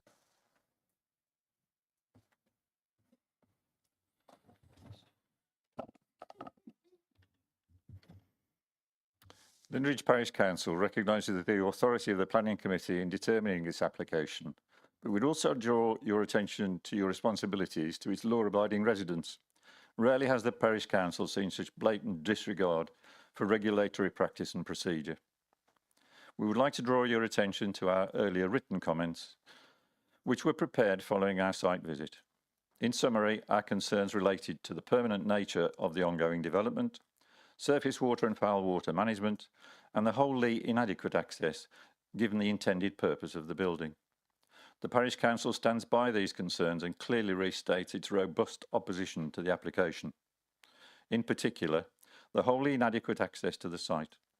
The Highways Department response has totally failed to reflect the unsuitability of the unmade byway to support regular traffic. Contrast this with the informed objections of the footpaths officers. Your officer has argued that the proposed building conforms to the requirements of the planning permission granted in 2017. We question whether adequate action was taken between 2017 and August 2020 to ensure the continuity of that permission. We also question whether the proposed structure can be regarded as mobile, given that it cannot be moved to any other location within the site or removed from the site without disassembly. Your officer's comments have failed to recognise that all previous applications have related to a caravan with low occupancy. The proposed building can accommodate up to 6 or even 8 residents. There is nothing in the application to suggest that the capacity of the historic sewage management arrangements have been tested and proven adequate for this level of occupancy. Your officer's comments in relation to flooding and drainage have focused on the flood risk to the exclusion of the threat of runoff during storm conditions. We acknowledge that the site will never flood. However, the threats of increased runoff resulting from the footprint of the proposed building, its decking, and the terracing and landscaping now being developed are significant. Heavy rainfall led to properties lower than the site being threatened. There is nothing in the application to explain how this increased risk is being addressed.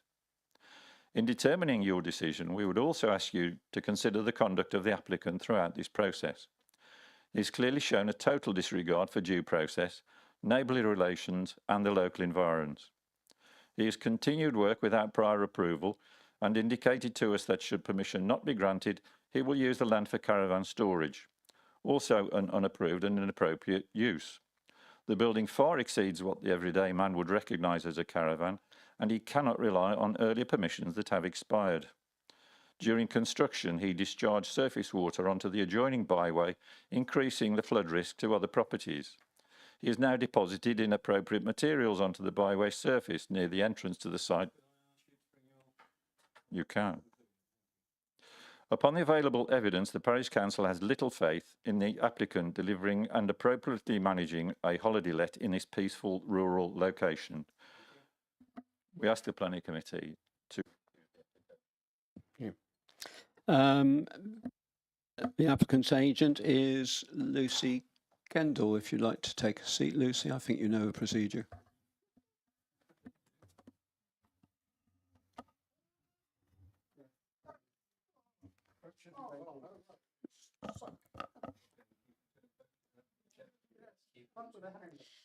Thank you, Chair. Am I okay to start? Thank you. Good evening, members. Thank you for the opportunity to address the committee this evening and to also listen to the Parish Council's comments and concerns. By way of background, this application was made much earlier this year in response to enforcement investigations on the site, which the Council made at the end of 2024.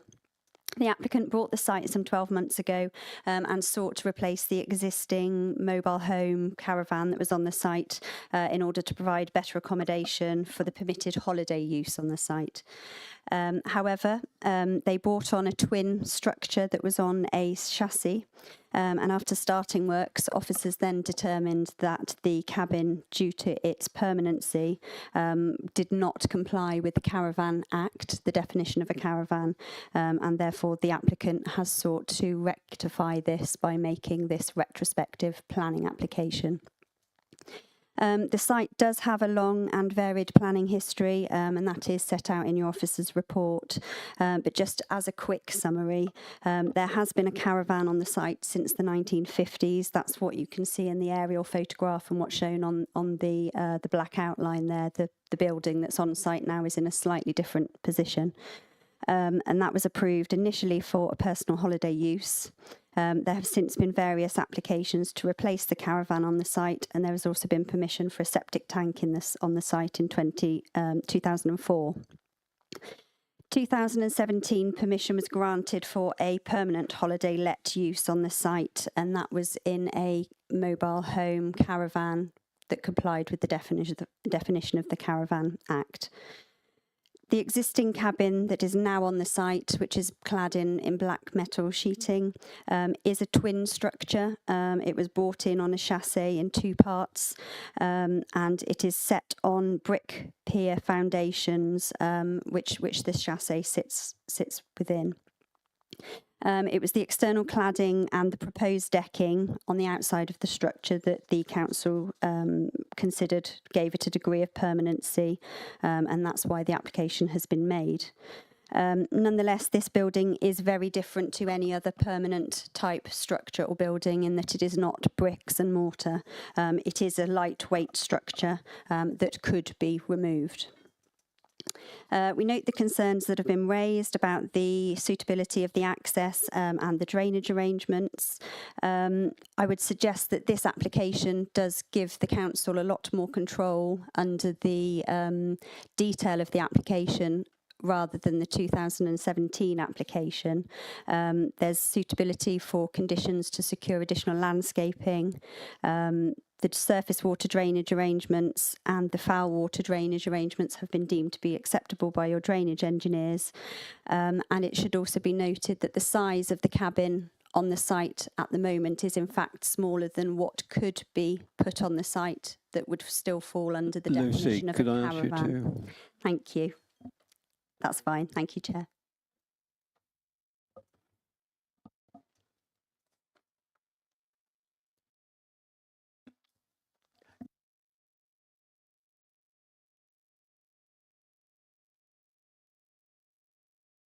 And we've now got Councillor Douglas Godwin. Thank you very much, Mr. Chairman, and thank you, Marcel, and welcome to the committee.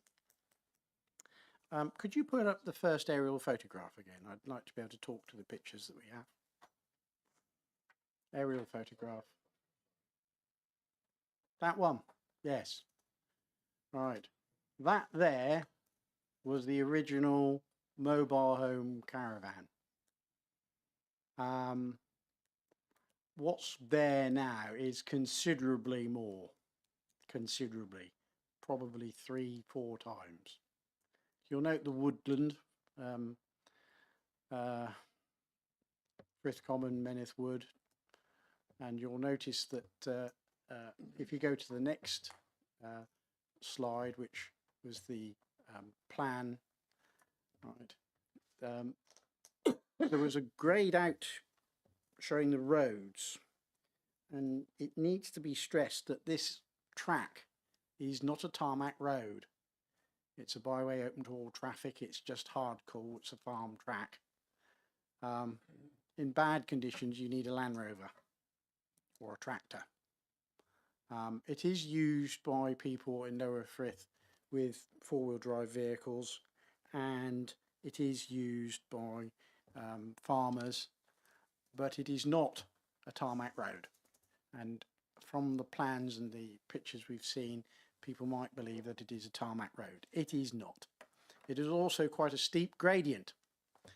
So any runoff or any water runs down this trackway, which looks very, very pretty. And if we put up another photograph, Simon, of the trackway looking down, I think you've got two, one down and one up.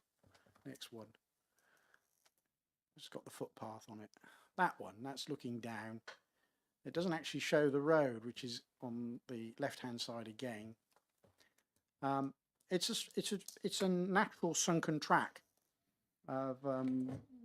It's actually one of the last bits of Frith Common, actual common ground.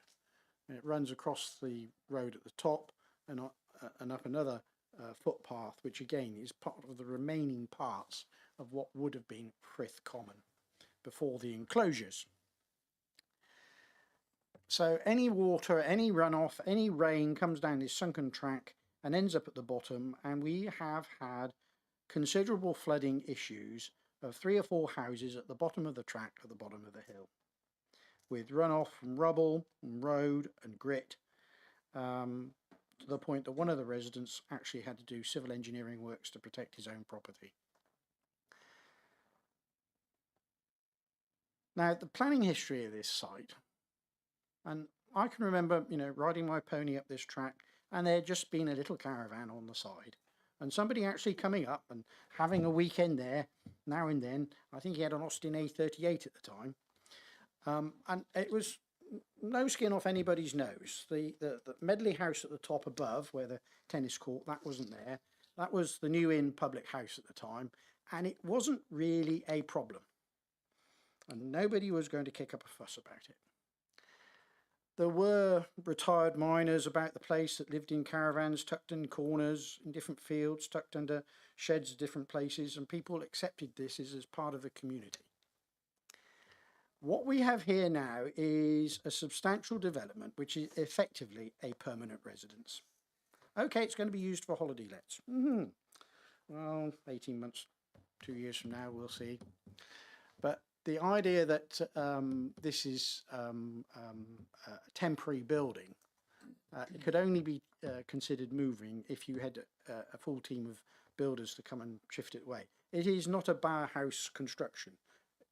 It's not something that, you know, is going to go on grand designs. Black tin covering. Have we got a picture of the black tin covering?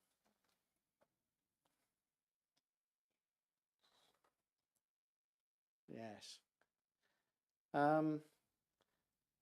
There's been some considerable work since then. When was that photograph taken, Marcel? I believe it was July, end of July. All right. There's considerable works have already taken place in front of this property since then,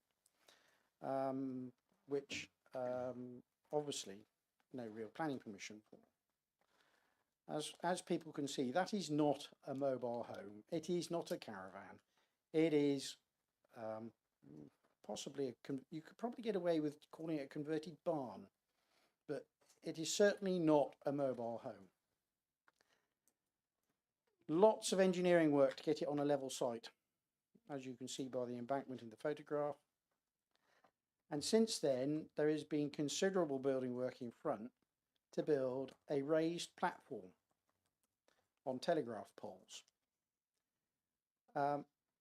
Past planning applications were refused at appeal on decking and deck work and work to the gardens that were inappropriate. Looking at this picture also, originally when the caravan was there, on the original photograph, we go back to the little caravan, on this side, on the left-hand side, there was a substantial hedge, an agricultural hedge on the left-hand side of that proposed site. That's all gone, just vanished. And then, let's say, condition of new boundary, vegetation. Well, they're not going to be putting back substantive trees that have been taken out from both on the left-hand side and the bottom of the property. There's an access track across the bottom to the sheep fields. So taking these, you know, and put to one side the sort of recalcitrant attitude of the owner and his roughshod method of just steamrolling it through. This is what I'm going to do, and you know, we'll put up with it. It is again an inappropriate building in its site. The garden works, the drainage works, the runoff works are not proven. the increased use to make it practical as a holiday let will increase wear and tear on the unmade road. There will be potentially runoff onto the road, which damages the track and can cause flooding at the bottom of the track. And the agent has said that the drainage system has been approved for the septic tank system. I think that is wishful thinking. And more information would be needed on that, especially if you're going to have 6 or 8 people there during the holiday season. So taking all these things in the round, again, I feel that this is inappropriate development. What was there originally was probably okay. Replacing it with a mobile park home, possibly okay. What we've got here now is substantial development, permanent residence with a huge area of decking, almost equivalent to the same size as the residence. And I look forward to hearing Councillor's other comments. Councillor Daniel. Just a question, really. Is it mobile? We've heard sort of 2 different views on this, and it doesn't look particularly mobile. And if it's been brought in with 2 things and sort of where it is, I think we've settled on the fact that it's not a caravan. But is it mobile? But that would be part of the definition of a caravan. Okay. So we're treating it as a structure. But you've heard it's not bricks and mortar. So Okay. it could be removed. It hasn't got the same level of permanency. But arguably, one could say a site with a permission for a caravan results in the caravan being there many years. We've seen many applications many sites where a caravan has sat on the same location, might have been replaced with another caravan for many, many years. So what's permanent, what's temporary? You know, I think the key point here, if I may, Chairman, is the comparison between what could have been done if it had been a caravan, and you can have a large twin unit caravan if you've got land with permission for a caravan, compared to what's been built. And I think officers felt that there wasn't a great difference just in terms of the structure in comparison to size of what could have been a twin unit caravan. Thank you. You more, Daniel? No, that's fine. That's fine. Anybody else wish to comment? Tom? I've got a question. I listened to the agent, and unless I misheard her, I think there was reference to, paraphrasing now, something on what is now on site could actually be bigger without the requirement of a planning application, or words to that effect. Did I misunderstand that there was some kind of presumption of historical record that would suggest that actually they can have something bigger already? Unless I misunderstood what was being said. Simon? That's what was said. I think the comparison was being drawn with what's been built and what could be achieved in terms of a twin unit caravan and the relative size of that. I haven't got that detail to be able to confirm whether that's accurate or not. But you heard what I said about the comparative size, you know, and similar uses. You know, if you had a twin unit caravan that was used for holiday let, which I think there's a history of permission on that site for that use, there's not a difference between that and what's proposed now, other than the other aspects we've heard about, particularly the decking. Is this particularly on this point, Peter? Yes. Right, okay. And I'll go to David after. Thank you, Chair. It was really in response to Councillor Wells' query and the same comment that Ms Kendall made. I happened to look up the Caravan Act, as one does in these situations, and it says that a caravan can be a maximum of 20 metres by 6.8 metres. And I believe the sizes quoted in the report are 16.2 by 6.37. So this is materially smaller than the Caravan Act, even though I note that we're not considering this caravan, but as a comparison, there you go. David? Yeah. David? Thank you. Yes. I also had a good look up on various appeals and various previous planning permissions, and notice in 1976 this particular area for a caravan was granted permission from March to September only. And a further appeal for the decking twice has been turned down, I believe, to have decking on the front of it. I don't like saying this, but I'm going to say it. This is a monstrosity in the middle of the countryside. I know all the hedges have been removed, or a lot of the hedges have been removed, and what have you. They could be replanted, and obviously the trees won't be anywhere near as substantial and what have you as they are or were before they were taken down. I do have obviously problems with this, you know, particularly regarding what it looks like on the decking. You know, the decking is nearly as big as the, sorry, I'm going to call it a caravan, as the mobile home or what have you, whatever you like to call it. This is like building, to be honest, the next thing is they'll come back next year and want to knock it down and build a house. Which, of course, we're not allowed to consider. You shouldn't nod your head like that as a planning officer. Sorry. But you know, sort of thing. It you know, here just to determine what is here and whether it should stay or whether it should go. It states in the documents by one of the residents that the septic tank has been put in.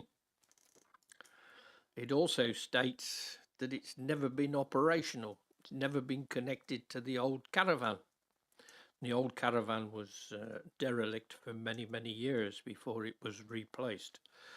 I don't know. I can't confirm that. I'm only going what I have read and what have you. If this is going to be approved, then I'd like to come back, Mr. Chairman, regarding some conditions and what have you. Peter Watley. Thank you, Chair. It's really for an item of clarification. The decking and its extent has been serially mentioned. I'm struggling to find specific dimensions quoted in the report. Do we have them at all? Yes. And while you're just pondering on that, do we have, as it seems, no objection from the Public Rights of Way team, even based on the height and extent of the decking?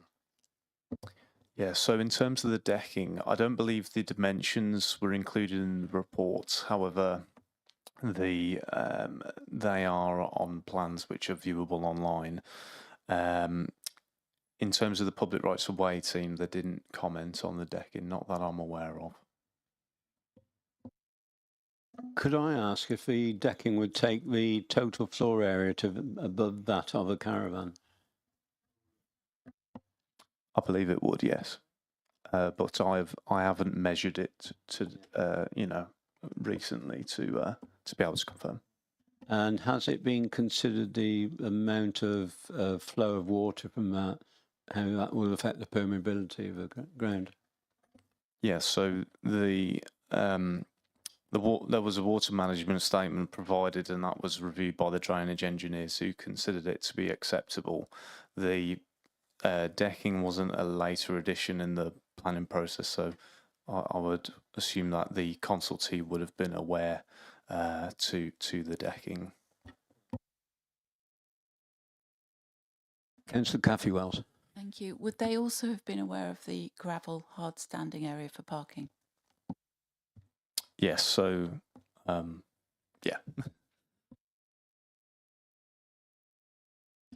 Right. Any other questions, comments? Douglas, up to you. Thank you very much, Mr. Chairman, and thank you, Marcel, for answering further questions. I would like to move refusal of the application as proposed by the applicant, and it's down for recommendation by our officers. The grounds are that the decking is inappropriate in the countryside. The drainage systems have not been proven. Damage to the public right-of-way, which is an unmetalled, untarmacked road. It is metalled, it is hardcore, but it's not tarmacked, and it doesn't have sufficient drainage provisions to protect the integrity of the track and the residents at the bottom of Frith Common, at the bottom of the hill. The development itself is a blot on the landscape. It is not really conducive to construction in the countryside. Black metal cladding is debatable. It could be, you know, it's dark from a long distance. But the environmental impact has failed to be considered. Quite a lot of hedging and trees were removed at some point. There has been considerable civil engineering works in the grounds to the bottom of the site, with excavation of hard standing. It might be a sunken garden, I don't know. All of which has taken place without proper planning approval. And the engineering works for the decking are considerable. It's supported by former telegraph poles. You know, considerable timber works have had to be put in to support this decking. It is a permanent residence. It's probably got a design lifetime of 70, 75 years. It is not a caravan. It might be suitable for a holiday home, but my instinct is that this application should be refused. Thank you, Douglas. Do I have a seconder for that? Yes, thank you, Councillor, and Andrew Wilmot is seconding that. Do you wish to say anything, Andrew?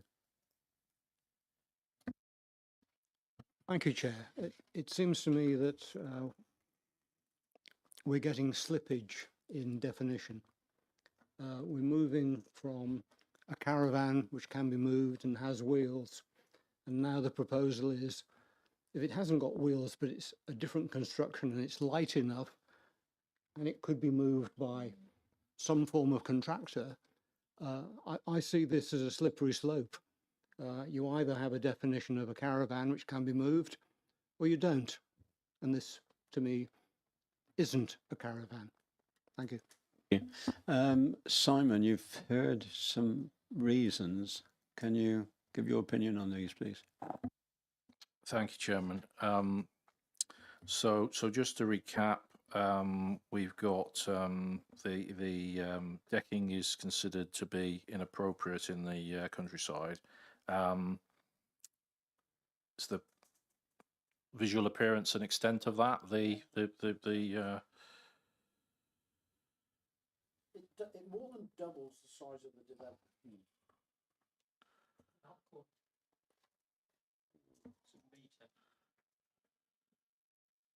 And then suitable drainage not proven. Further runoff onto the sunken track. And damage to the track by increased use. Yes, I've got noted about the track. And then I don't think they want to drive their Mercedes Benz down it, to put it that way. I can see it all being parked up at the top of the road.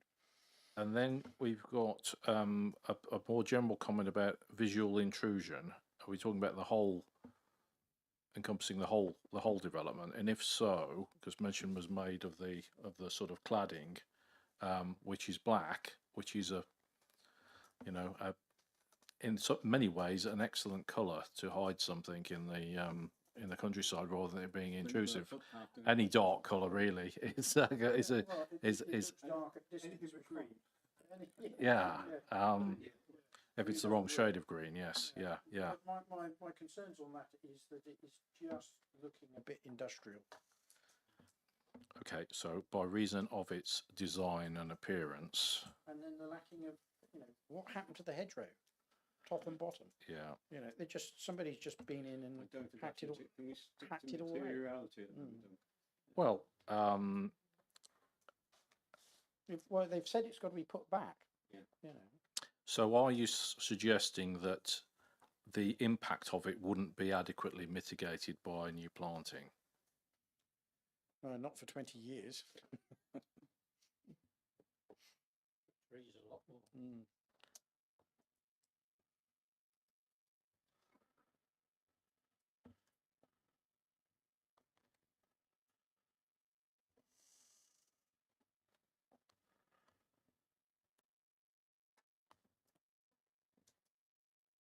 Right. So do you want me to recap over those again? So we've got the proposal, the visual appearance and extent of the decking would be inappropriate in the countryside. Suitable drainage hasn't been proven, and further runoff could cause issues with the access. The access isn't suitable for increased use. Visual intrusion by reason of the design and appearance, which could not be adequately mitigated by new planting. Right, we've got proposer and seconder. David, were you wishing to put another reason in there? Very Well, quickly, if you do. I did ask to sort of come back before you decided that, but what I'm interested in is you haven't mentioned anything about the septic tank there, and whether it's. Simon's mentioned about improving the drainage. Ah, that includes both. Fine. I'm still worried about. It was previously approved for March to September only, but now it can be used all the time. We've been through that, and 12 months use is normally accepted now, and I think you find it very difficult to restrict times. We had a load of caravan scopes come up. I think when Barbara was chair even years ago, and we were unable to restrict them to less than 12 months. A register of use came in place. Am I correct? Well, that is indeed correct. Yes, it was probably over a decade ago now that the old standard condition that used to be imposed, saying 11 months occupancy, which was thought to be a way of preventing residential use, was determined through some case law not to be determinative of residential use. It's the character of the occupancy that's important, not how many months of the year it's occupied. So that's no longer a check on something becoming a dwelling. It means more diligence on the part of the planning enforcers to check whether something has changed from a holiday let to a dwelling, rather than relying on a condition of that nature. So all you can do is have a condition about keeping a register of guests, as you referred to, really, and a condition saying it should only be used for holiday lets. David. That's fine. One other thing that was brought up and mentioned by Douglas not long ago was that it was onto common land.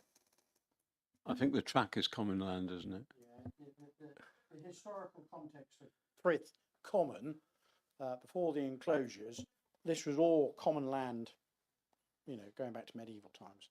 But this is the remnant of common land, this track, the footpath above. There's two other footpaths and a very small patch of land opposite the old chapel, which technically is still common land under the, I think it's the 1968 Common Registrations Act. Thank you. But right, you can't drive on common land. I think, right, I'm going to move this on. We've had a proposer, we've had a seconder. Can we, and it's for actually to go against officer's recommendation and to refuse this application. Can we take the vote, please? All those in favour of the motion, please raise your voting cards. 1, 2, 3, 4, 5, 6, 7. All those against? 2. Any abstentions? 1. So the motion to refuse is carried. Thank you, Chair. Thank you all. Right, let's get on to the next one.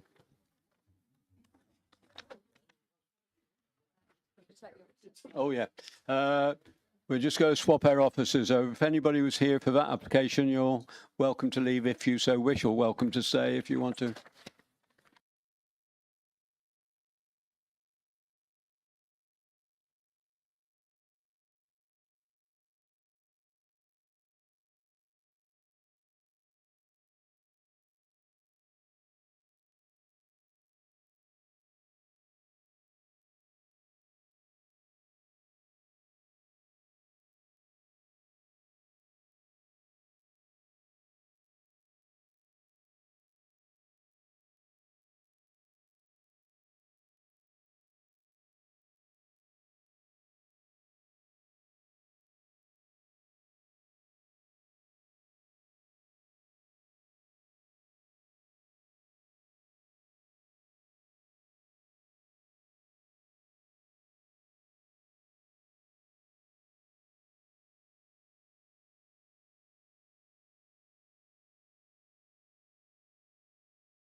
We're all here. I'm glad you did that, Barbara, because I was desperate for water. Thank you. Right, next application is land at Collets Green Road, Powick, and Hayley is presenting, assisted by Chris, I think. Is that correct? Thank you. Thank you, Chair. Yeah, this is a reserve matters application for the appearance, landscaping, layout, scale and drainage details pursuant to the discharge of condition number 6 following consent 22000117 outline for the erection of 4 dwellings which were allowed at appeal.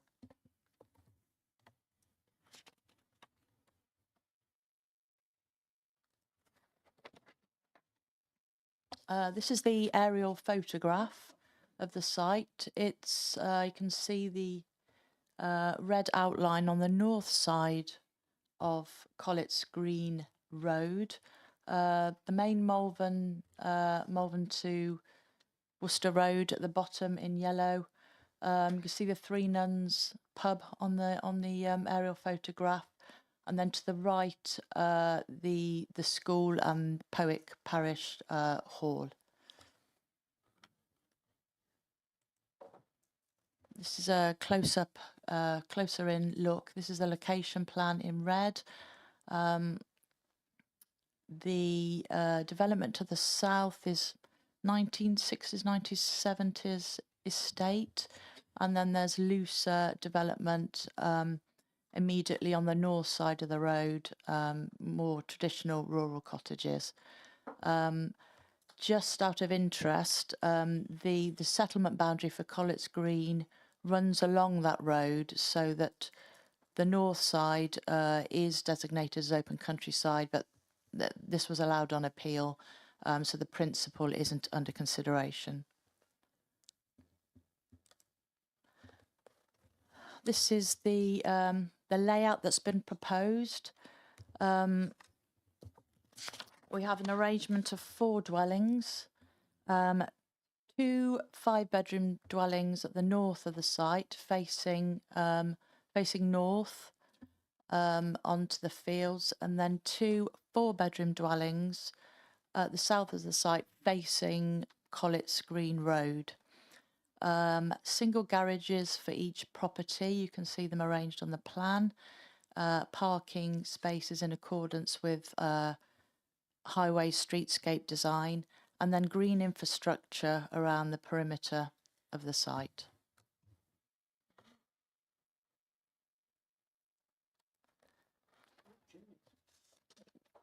Yes, house type B, the fairly traditional appearance, chimneys, bay windows, gables, porch details. This is the 5-bedroom type. So this is at the top of the site, the north of the site, facing out. Sorry, I can't get them. Can you move it on for me? It's the 4-bedroom type. Very similar, traditional gables, bay windows, chimneys, and these are the 2 that will be facing onto Colletts Green Road.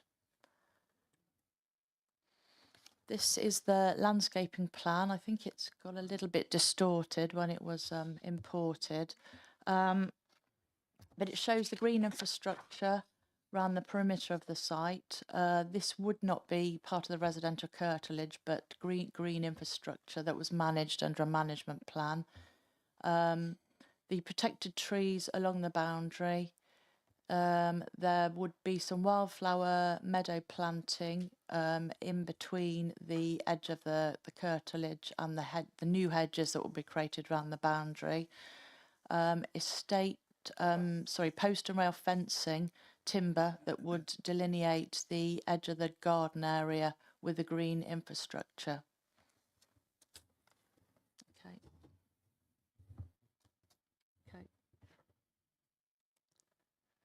And this is just to show the amount of green infrastructure which is required to be 20% on sites of this size. That's just to show the arrangement of it. Few photographs. This is the site access looking from Colletts Green Road off to the side and then directly to the front. You can see the hedgerow has already been removed, so that's the access point. And this is some of the surrounding development. So there's traditional cottages and then more modern development on the left of the housing estate on the Greenaway. A few more photos of the surrounding development. That's Colletts Green Road, looking north and south.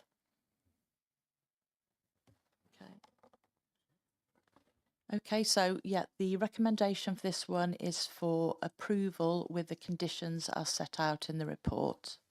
Thank you. Thank you. Right, we've got a Parish Council representative, Councillor Stephen Williams. Nice and proximate to the mic. Oh, there you are, the mic's just blinked into life.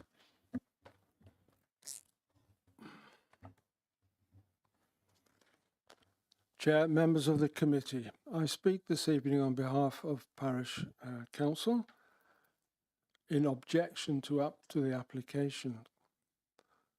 While outline permission was allowed at appeal, the details now before you covering appearance, layout, landscaping, scale and drainage remain unsatisfactory and fail to meet national and local policy requirements. First, on design and character. The scheme does not integrate with Powick's rural setting. It appears contrived and inward-looking rather than forming a sympathetic extension to Colletts Green. Paragraph 130 of the NPPF requires high quality, locally distinctive design. Yet here we see close board fencing to the frontage, creating a hard and claustrophobic street scene, while post and rail fencing leaves rear gardens insecure. This conflicts with SWD P21.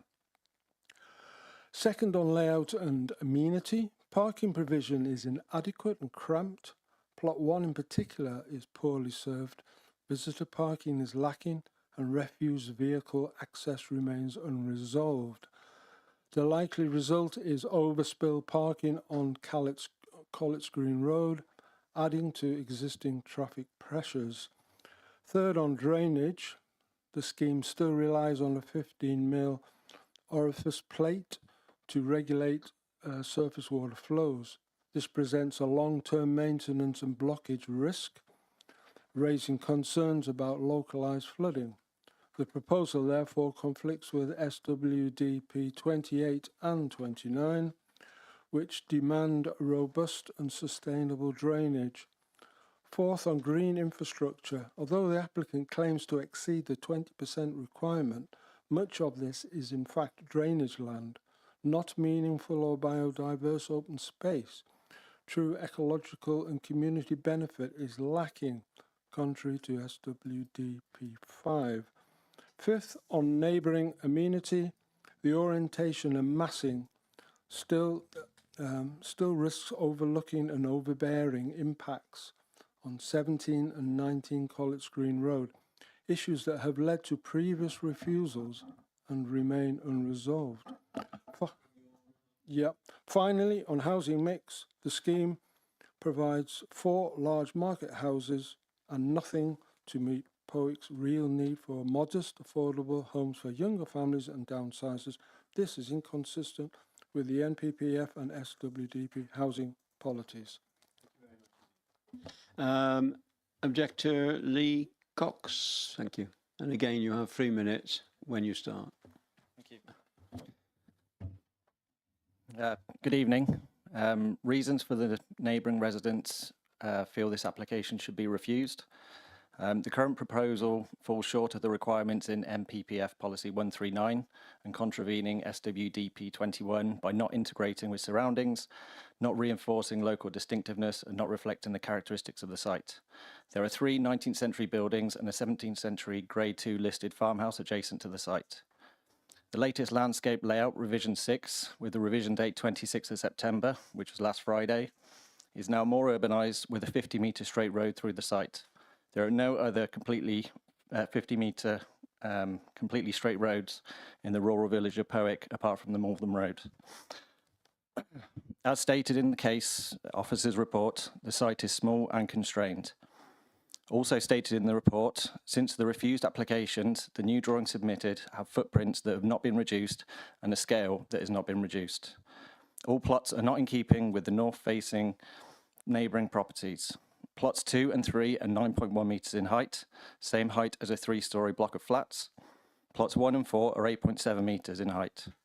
In comparison, the highest neighbouring property is 7.7 metres, substantially lower than the proposed plots.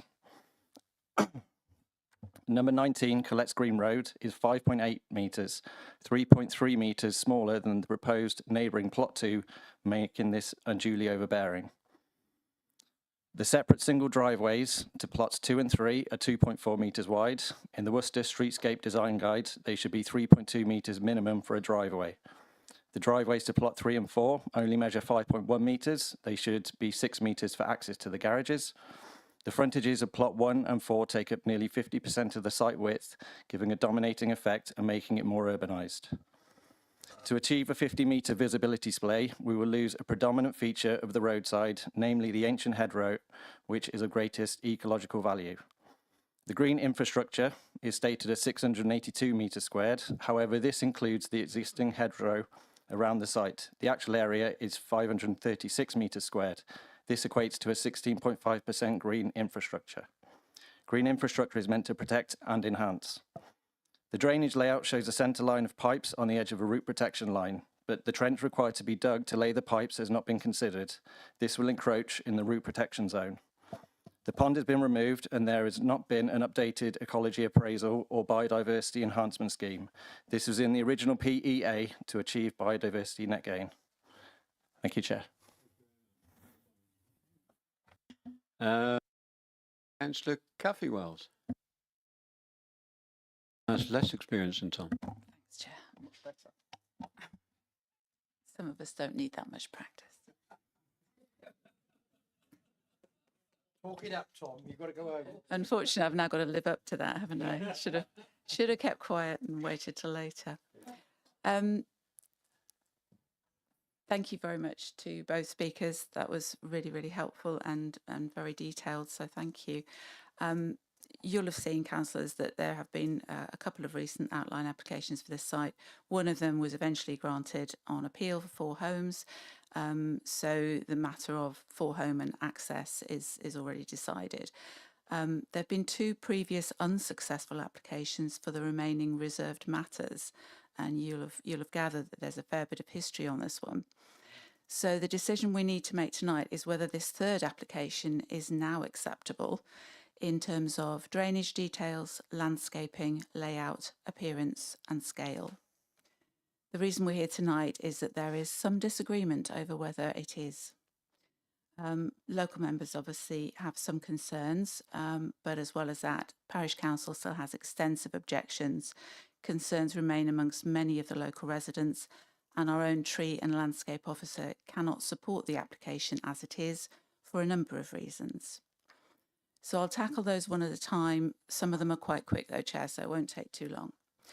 Drainage details, well, whilst concerns remain amongst all 3 groups of the people just mentioned, not least about the removal of the pond in this newest plan, the South Worcestershire Land and Drainage Partnership now state that the details submitted are in principle satisfactory. Pretty mealy-mouthed, but they have said it's okay. So that's been decided. That leaves us with landscape and layout and appearance and scale. And these are things of concern to local members as well as to others. In terms of layout, some concerns have been raised about parking.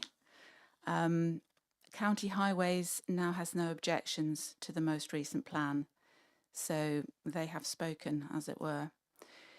Landscaping, however, most particularly green infrastructure, is still a big concern. Our tree and landscape officer has said that the distribution of green infrastructure as a narrow strip of green space, I wonder if you could just show that slide. I know everybody saw it, but just to emphasise, when you see it on its own,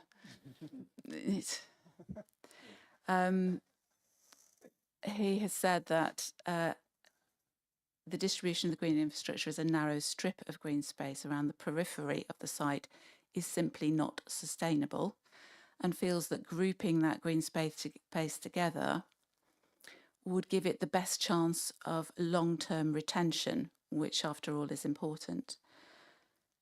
He says the creation of a green space backwater, as he describes it, as illustrated, is not considered to be acceptable. And it is literally a backwater in that it's behind everything, it's out on the outsides. Planners say that the distribution of green space around the edges of the site allows protection of the trees along the boundary, but most of those trees, I note, do have tree preservation orders on them, so they have some protection already. Also, one of the reasons for refusal last time was that the proposal marginalised green infrastructure and landscaping to the site peripheries, where it would likely be absorbed into the resultant curtilages. That doesn't appear to have changed. Our tree and landscape officer suggests that if the gardens were taken to the boundaries of the site, allowing green infrastructure to be grouped towards the front, that space would mean that the front 2 properties would be set further back from the road, in keeping with their nearby properties, as we've just heard, which are a very different sort of character. Sorry, just make sure I've got the right page. He says that that space would serve to soften the visual presence of the proposed dwellings, which brings us to the last area, appearance and scale. Another of the reasons for refusal of the last version of this application was by reason of the size of units, and that hasn't changed. The garages have reduced in size, but the dwellings are as high and as wide as they ever were. The 2 widest are placed at the front of the site, square onto the road, where it was suggested that setting them back would soften the effect and make them more in keeping with nearby properties. Combined with the garage of plot 1, you might want to move that plan back so that you can see that sort of layout. No, you were fine with the 2 back. That's it. Oh, and again, we got there. Just don't click anymore. That's fine. That's perfect. That's exactly the one that I wanted to see, because if you imagine standing on Colletts Green Road and looking into that site, you combine the width of those 2 front properties with the garage, which will also obviously be a permanent building. The impression of all of that is about 2/3 of the frontage will be wall. Now, planners say that the proportion of the built form to garden is now considered appropriate. It wasn't before, but that's been fixed. They also say that 4 dwellings on this size of plot is appropriate and reflective of local densities.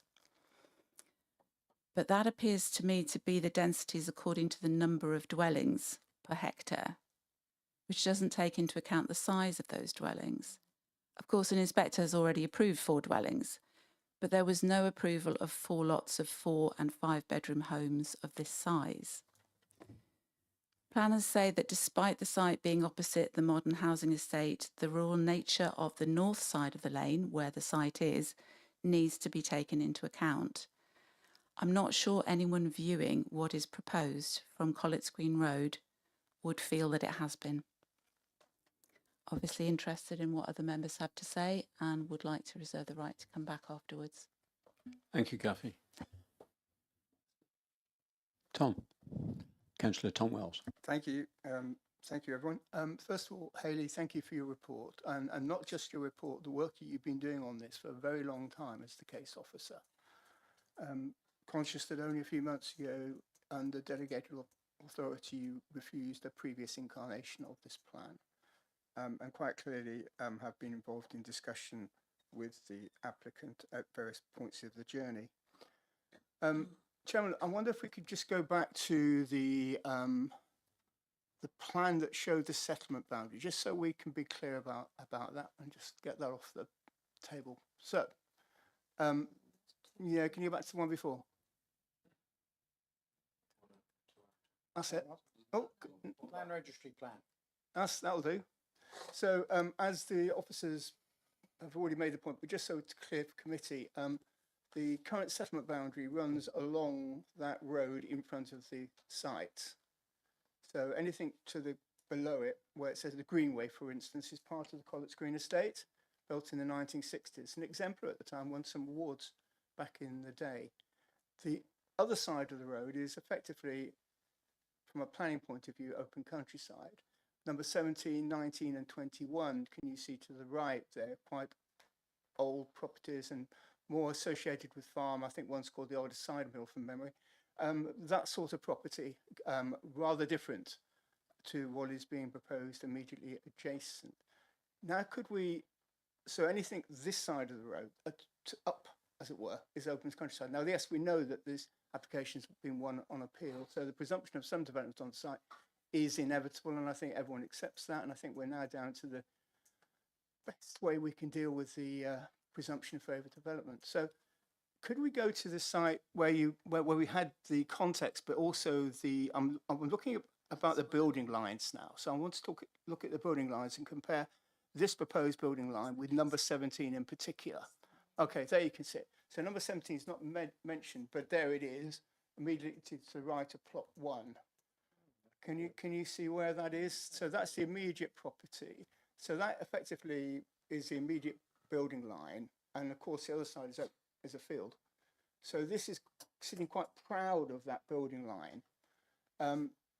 And as far as I'm aware, the main view from the public realm when looking at this site will be from the Colletts Green Road itself, looking into it, I think, in terms of public realm.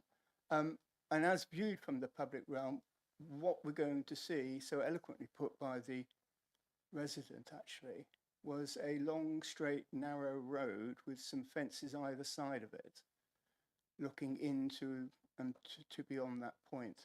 And as Kathy made the point already, that the mass of construction with those two plot ones and plot fours, and the fact that the way they're configured, kind of breathing out sideways, I think that probably takes more than 2/3 of the site. Leaving the vista looking in, it's a very urban design is what I would see, I think. I want to take advantage of Chris Lewis-Farley here, because Chris, I want to, if I may, Chair, through you, just challenge you, I think, to some of the points that are attributed to you in the report, and perhaps you can explain your thinking. It says, the submitted proposed site layout plan shows a narrow strip of green space around the site periphery. I think we've seen that. The distribution of green infrastructure in this way is simply not sustainable. Could you, Chair, through you, explain what you mean? Yeah, sure. I suppose initially, just to make clear that the officer's recommendation is for approval.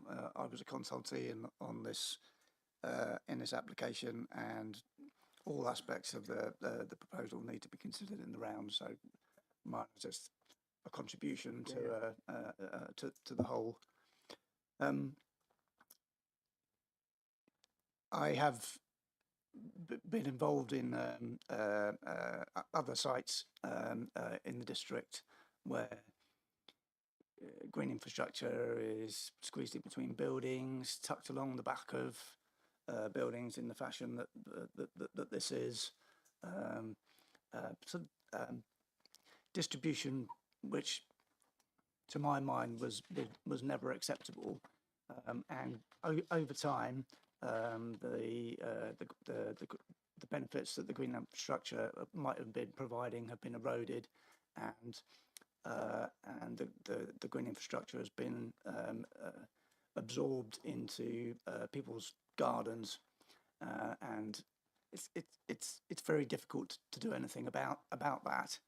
Now, if the green infrastructure was distributed differently in a fashion, consolidate into one place, ideally, and not necessarily associated with any of the particular dwellings, then the likelihood of it being retained in the long term and still performing the function that it was originally designed to perform are considerably higher.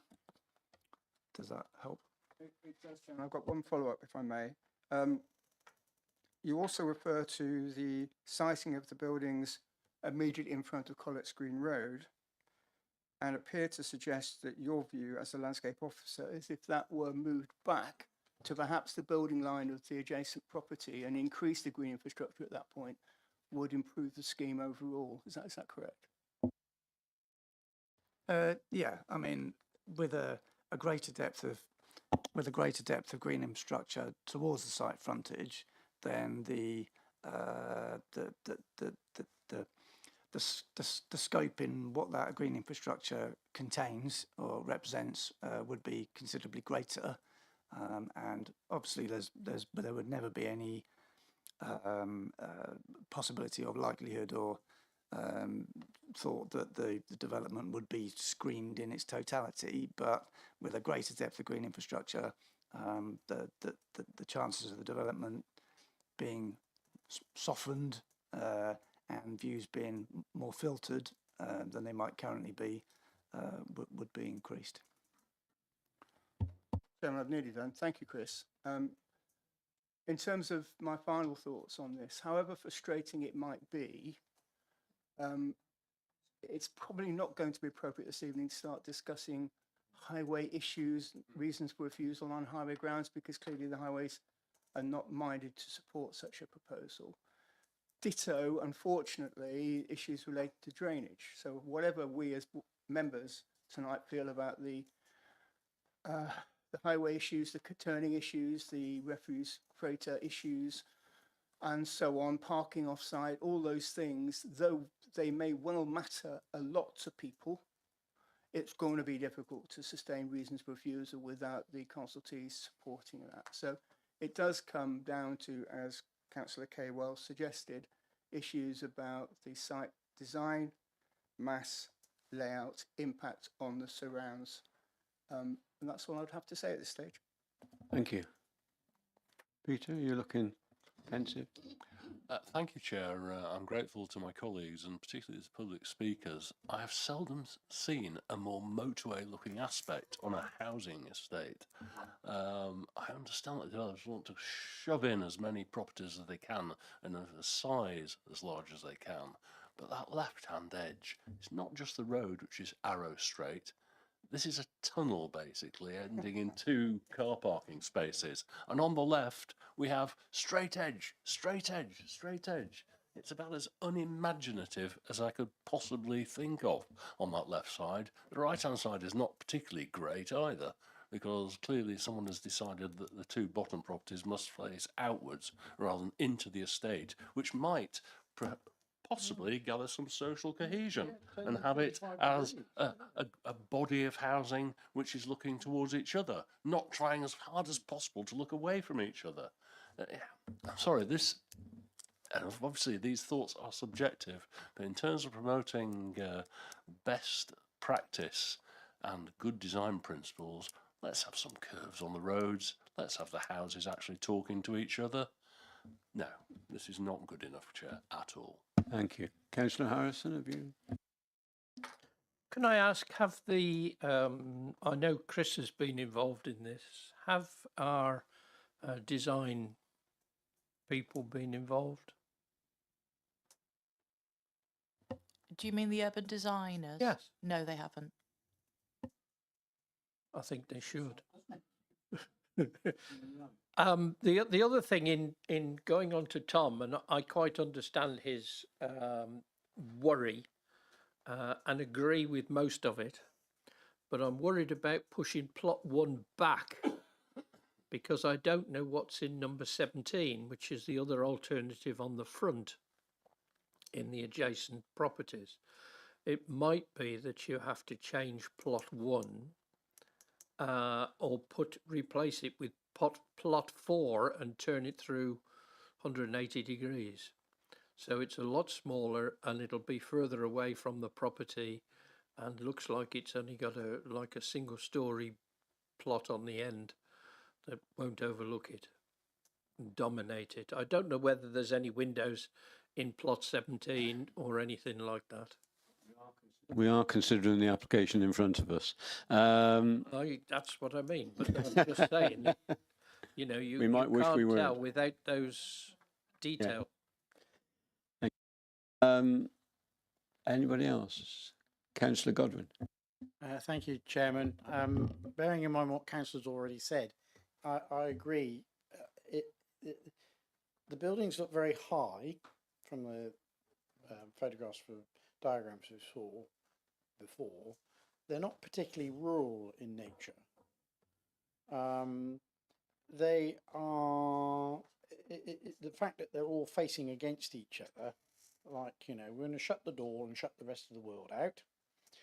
I'm assuming that this little road in won't be adopted, so somebody's got to look after that. Do the chimneys actually have fireplaces at the bottom of them? Do they actually work, or are they just for looks? And if they're for looks, why bother?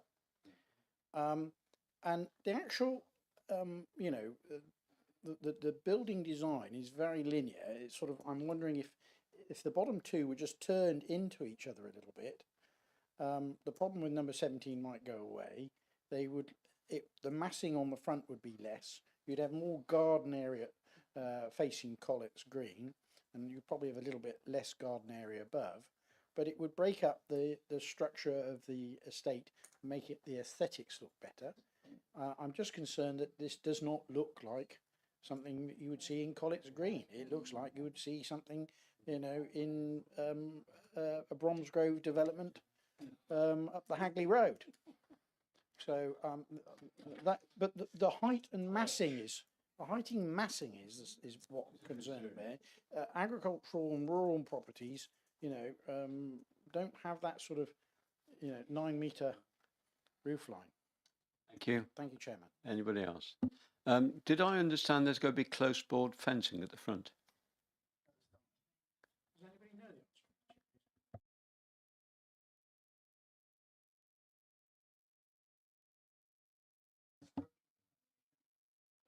My question answered. We haven't got the floor plans on that. It's not uncommon to have false chimneys on developments.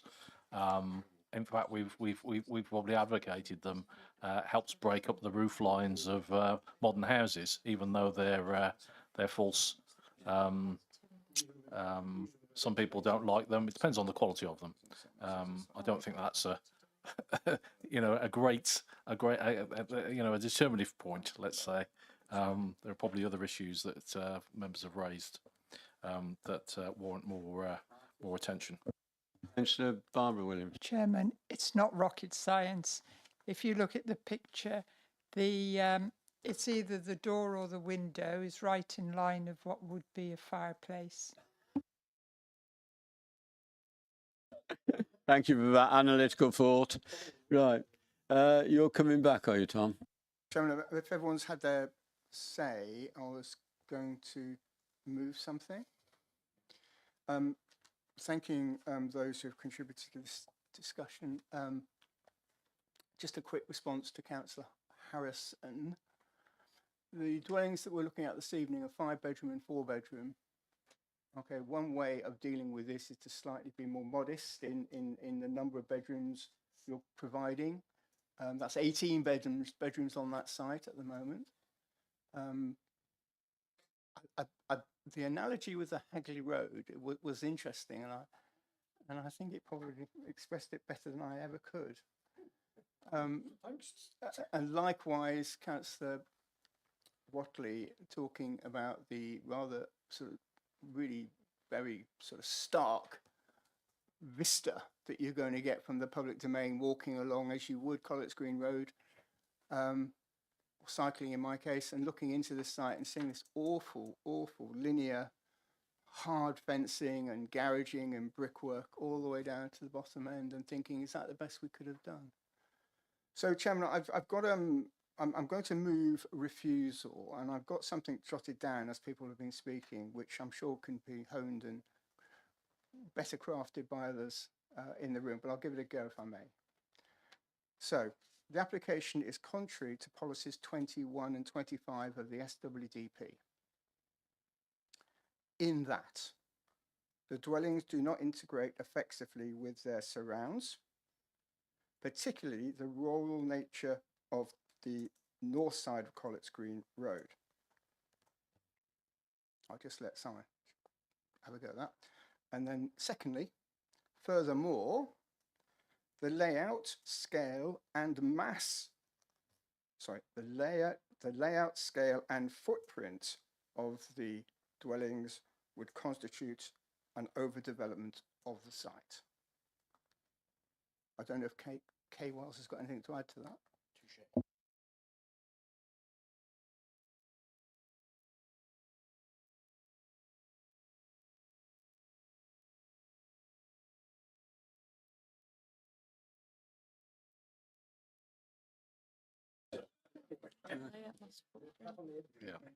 Yeah, scale and massing often go to get hand in hand, but I prefer to avoid the word scale, because there has been previous inspector criticism of what's meant by that.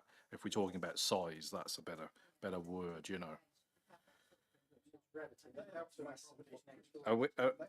Mention was made of height, Chairman. I think if that's a concern, we should be explicit. Yeah, height. Yeah. Okay.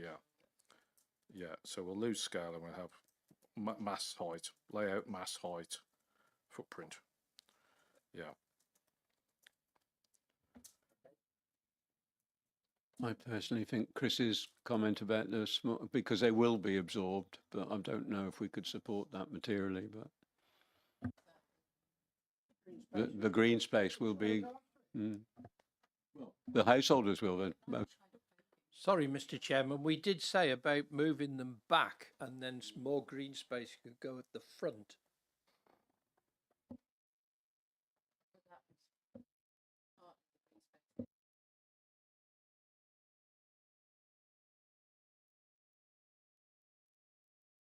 I totally understand Councillor Harrison's point.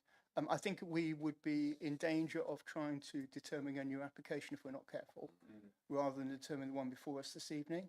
So I think the reasons we've given are sound, and I'm sure that the case officer will be taking back to the applicant some of the suggestions made tonight to ameliorate some of the reasons for refusal.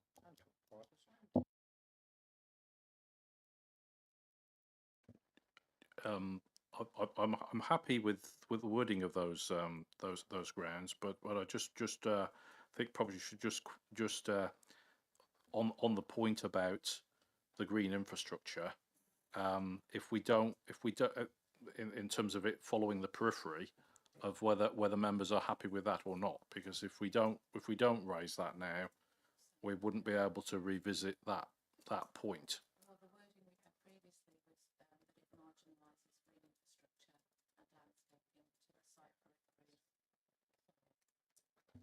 So Sorry, do we want Simon. to do we want to pick that up again then? I mean, you can take it from the previous, that section. I'm just quoting from the previous refusal, and it doesn't Okay. seem like it's materially changed. I understand that it was a bit more fragmented before, but you know, in previous incarnations, but essentially it is still all around the outside.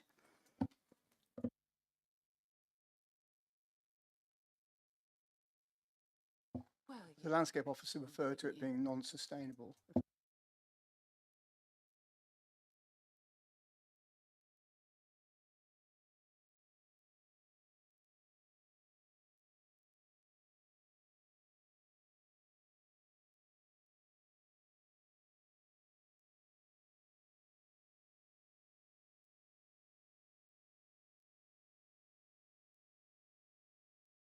We've got 3 reasons. Yes, yeah.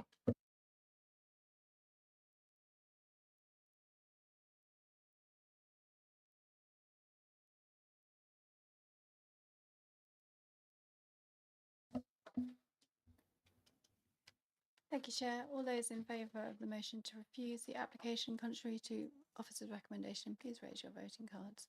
That's unanimous, Chair. Thank you. Thank you. Right, we're on to, are we on to our last application? Oh, we are. Right, this might take ages, I think. It's actually... right, and Chris, you're not moving. This is the Green Park one. Oh, you're taking precedence. Yeah, Haley's escaping. Yeah. Did you draw short straws about whose application should come in last? So right. Let them leave. Right, so the last application is regarding the tree preservation order on Green Park, Grimley, and this, of course, has had to be brought to council because we own it, and it's not Grimley, it's actually Hallow.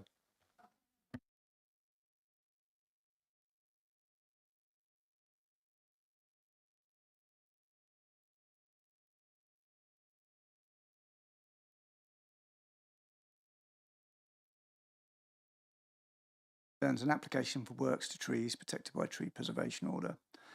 Under normal circumstances, such applications are dealt with under delegated powers by your officers, not by committee, as I'm sure you're aware. However, this application relates to land in the ownership of the council, and the application was submitted by the council's own biodiversity projects officer, Lorna Baggett, who is actually sitting at the back of the room there.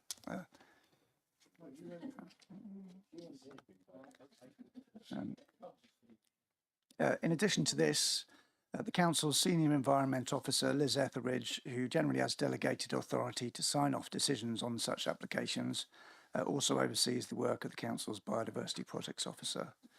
Because of this, and as explained in more detail in the report you have before you, the decision on this TPOA could not be taken in the usual fashion, but instead needs to be taken by this committee. The application relates to land known as Hallow Fields. As you will see on the screen, and as indicated by the blue outline, is to the west of Hallow and in close proximity to the River Severn. Hallow Fields is approximately 18.4 hectares in size. The application focuses on two specific parcels of land within Hallow Fields. The larger parcel is approximately 2.9 hectares in size. The smaller is approximately 0.17 hectares in size. And the larger parcel of land is the area running sort of north-south across the middle of the site. And the other area that we're looking at today is labelled Marsh Pond, which is in the top left-hand corner of the screen. As you will see from the next 4 slides, the linear ponds running north to south across the centre of the site have become somewhat overgrown, and that's an understatement, largely by willow. I'll show you this is the first pond. Nature doing its stuff. It is.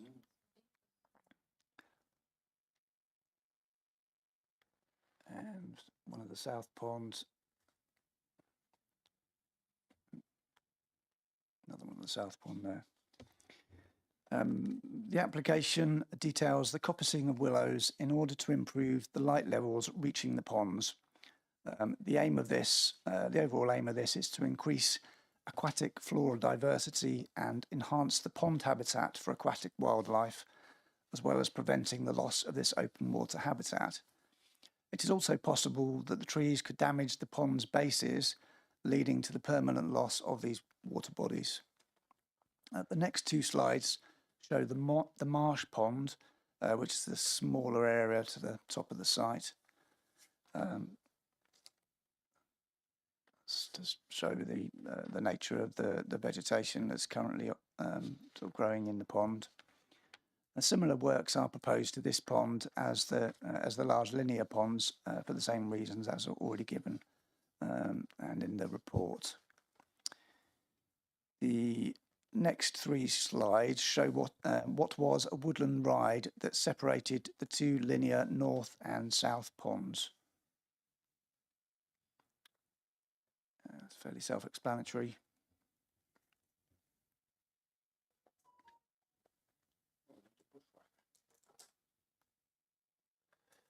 As you can see, the ride has become overgrown, preventing its use.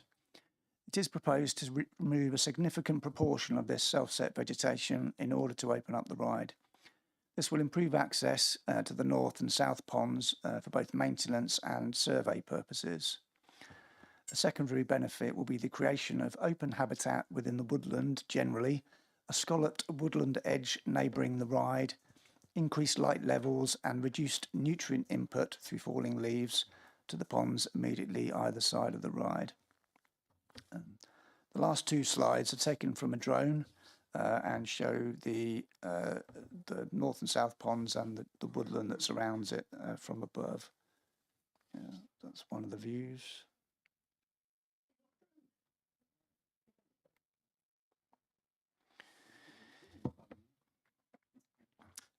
What may not be apparent is the eastern side of the woodland was largely planted with exotic tree species by one of the former landowners. While it is clear that these trees have become successfully established, the species choices made are impacting on the potential habitat value of the woodland. Amongst these planted trees are Leyland cypress. Now, whilst Leyland cypress do provide some benefits to wildlife, such as nesting and roosting opportunities for birds and shelter for other wildlife, they are not considered a high-value habitat for biodiversity. While oak, for example, is known to be the sole food plant of 320 different insect species, Leyland cypress is the food plant of just 2 moths, one of which is a non-native species. The canopies of the cypress trees also cast dense shade both below and in their immediate vicinity, limiting the potential for the growth of ground flora. The Leyland cypress are proposed to be removed over the next few years, removing no more than 1/3 of the current total number of trees during each winter season. Removing the trees will provide the opportunity for improved ground flora, spaces into which existing native trees can expand, and open ground for natural regeneration of trees to occur. The trees could also, as in the Leyland cypress, The trees could also be considered visually discordant with the surrounding broadleaf woodland when viewed from the perspective of the public right-of-way running parallel with the river. The 3 chunks of work proposed align with suggestions made in the guidance document specifically concerning the site and produced by Worcestershire Wildlife Trust as part of the Natural Networks programme, which can be seen in the appendices to the report. As explained today and in the officer report, your officers recommend that this application is approved, subject to the conditions listed in section 2 of the officer report. Thank you, Chair. Right, I think it's me on because there's nobody else. I'll do it. So I do a Douglas and tell you all the history of it. Well, the ride is interesting, being very short, but it might have been ridden through by Queen Elizabeth I, who went deer hunting along there and said that it was some of the sweetest land in the country or something to that effect. But it was also a race. Yes, well, yeah. It was also apparently a race course at one time. Yeah, racetrack. We'll have to arrange another meeting down there and a pint at the camp afterwards next summer.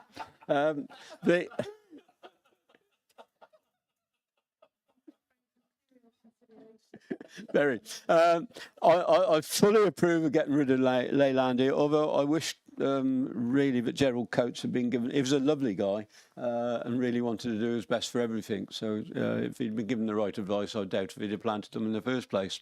Right, I'm going to now move. Unless anybody's got anything contrary to say, I'm going to move recommendation of this. Thank you, Barbara. Yeah, I'll second that. Anybody else wish to speak on this? Could we just thank the officer for the excellent report, which was to the point as well, Chair? Yeah, Thank you. great. Thank you. Right. So we've got proposer and seconder. Who was seconding? Barbara. Thank you, Chair. All those in favour, please raise your hands. Unanimous. Thank you. That's not bad.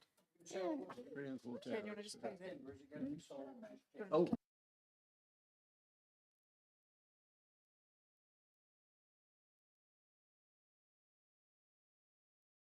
Right, the meeting is closed.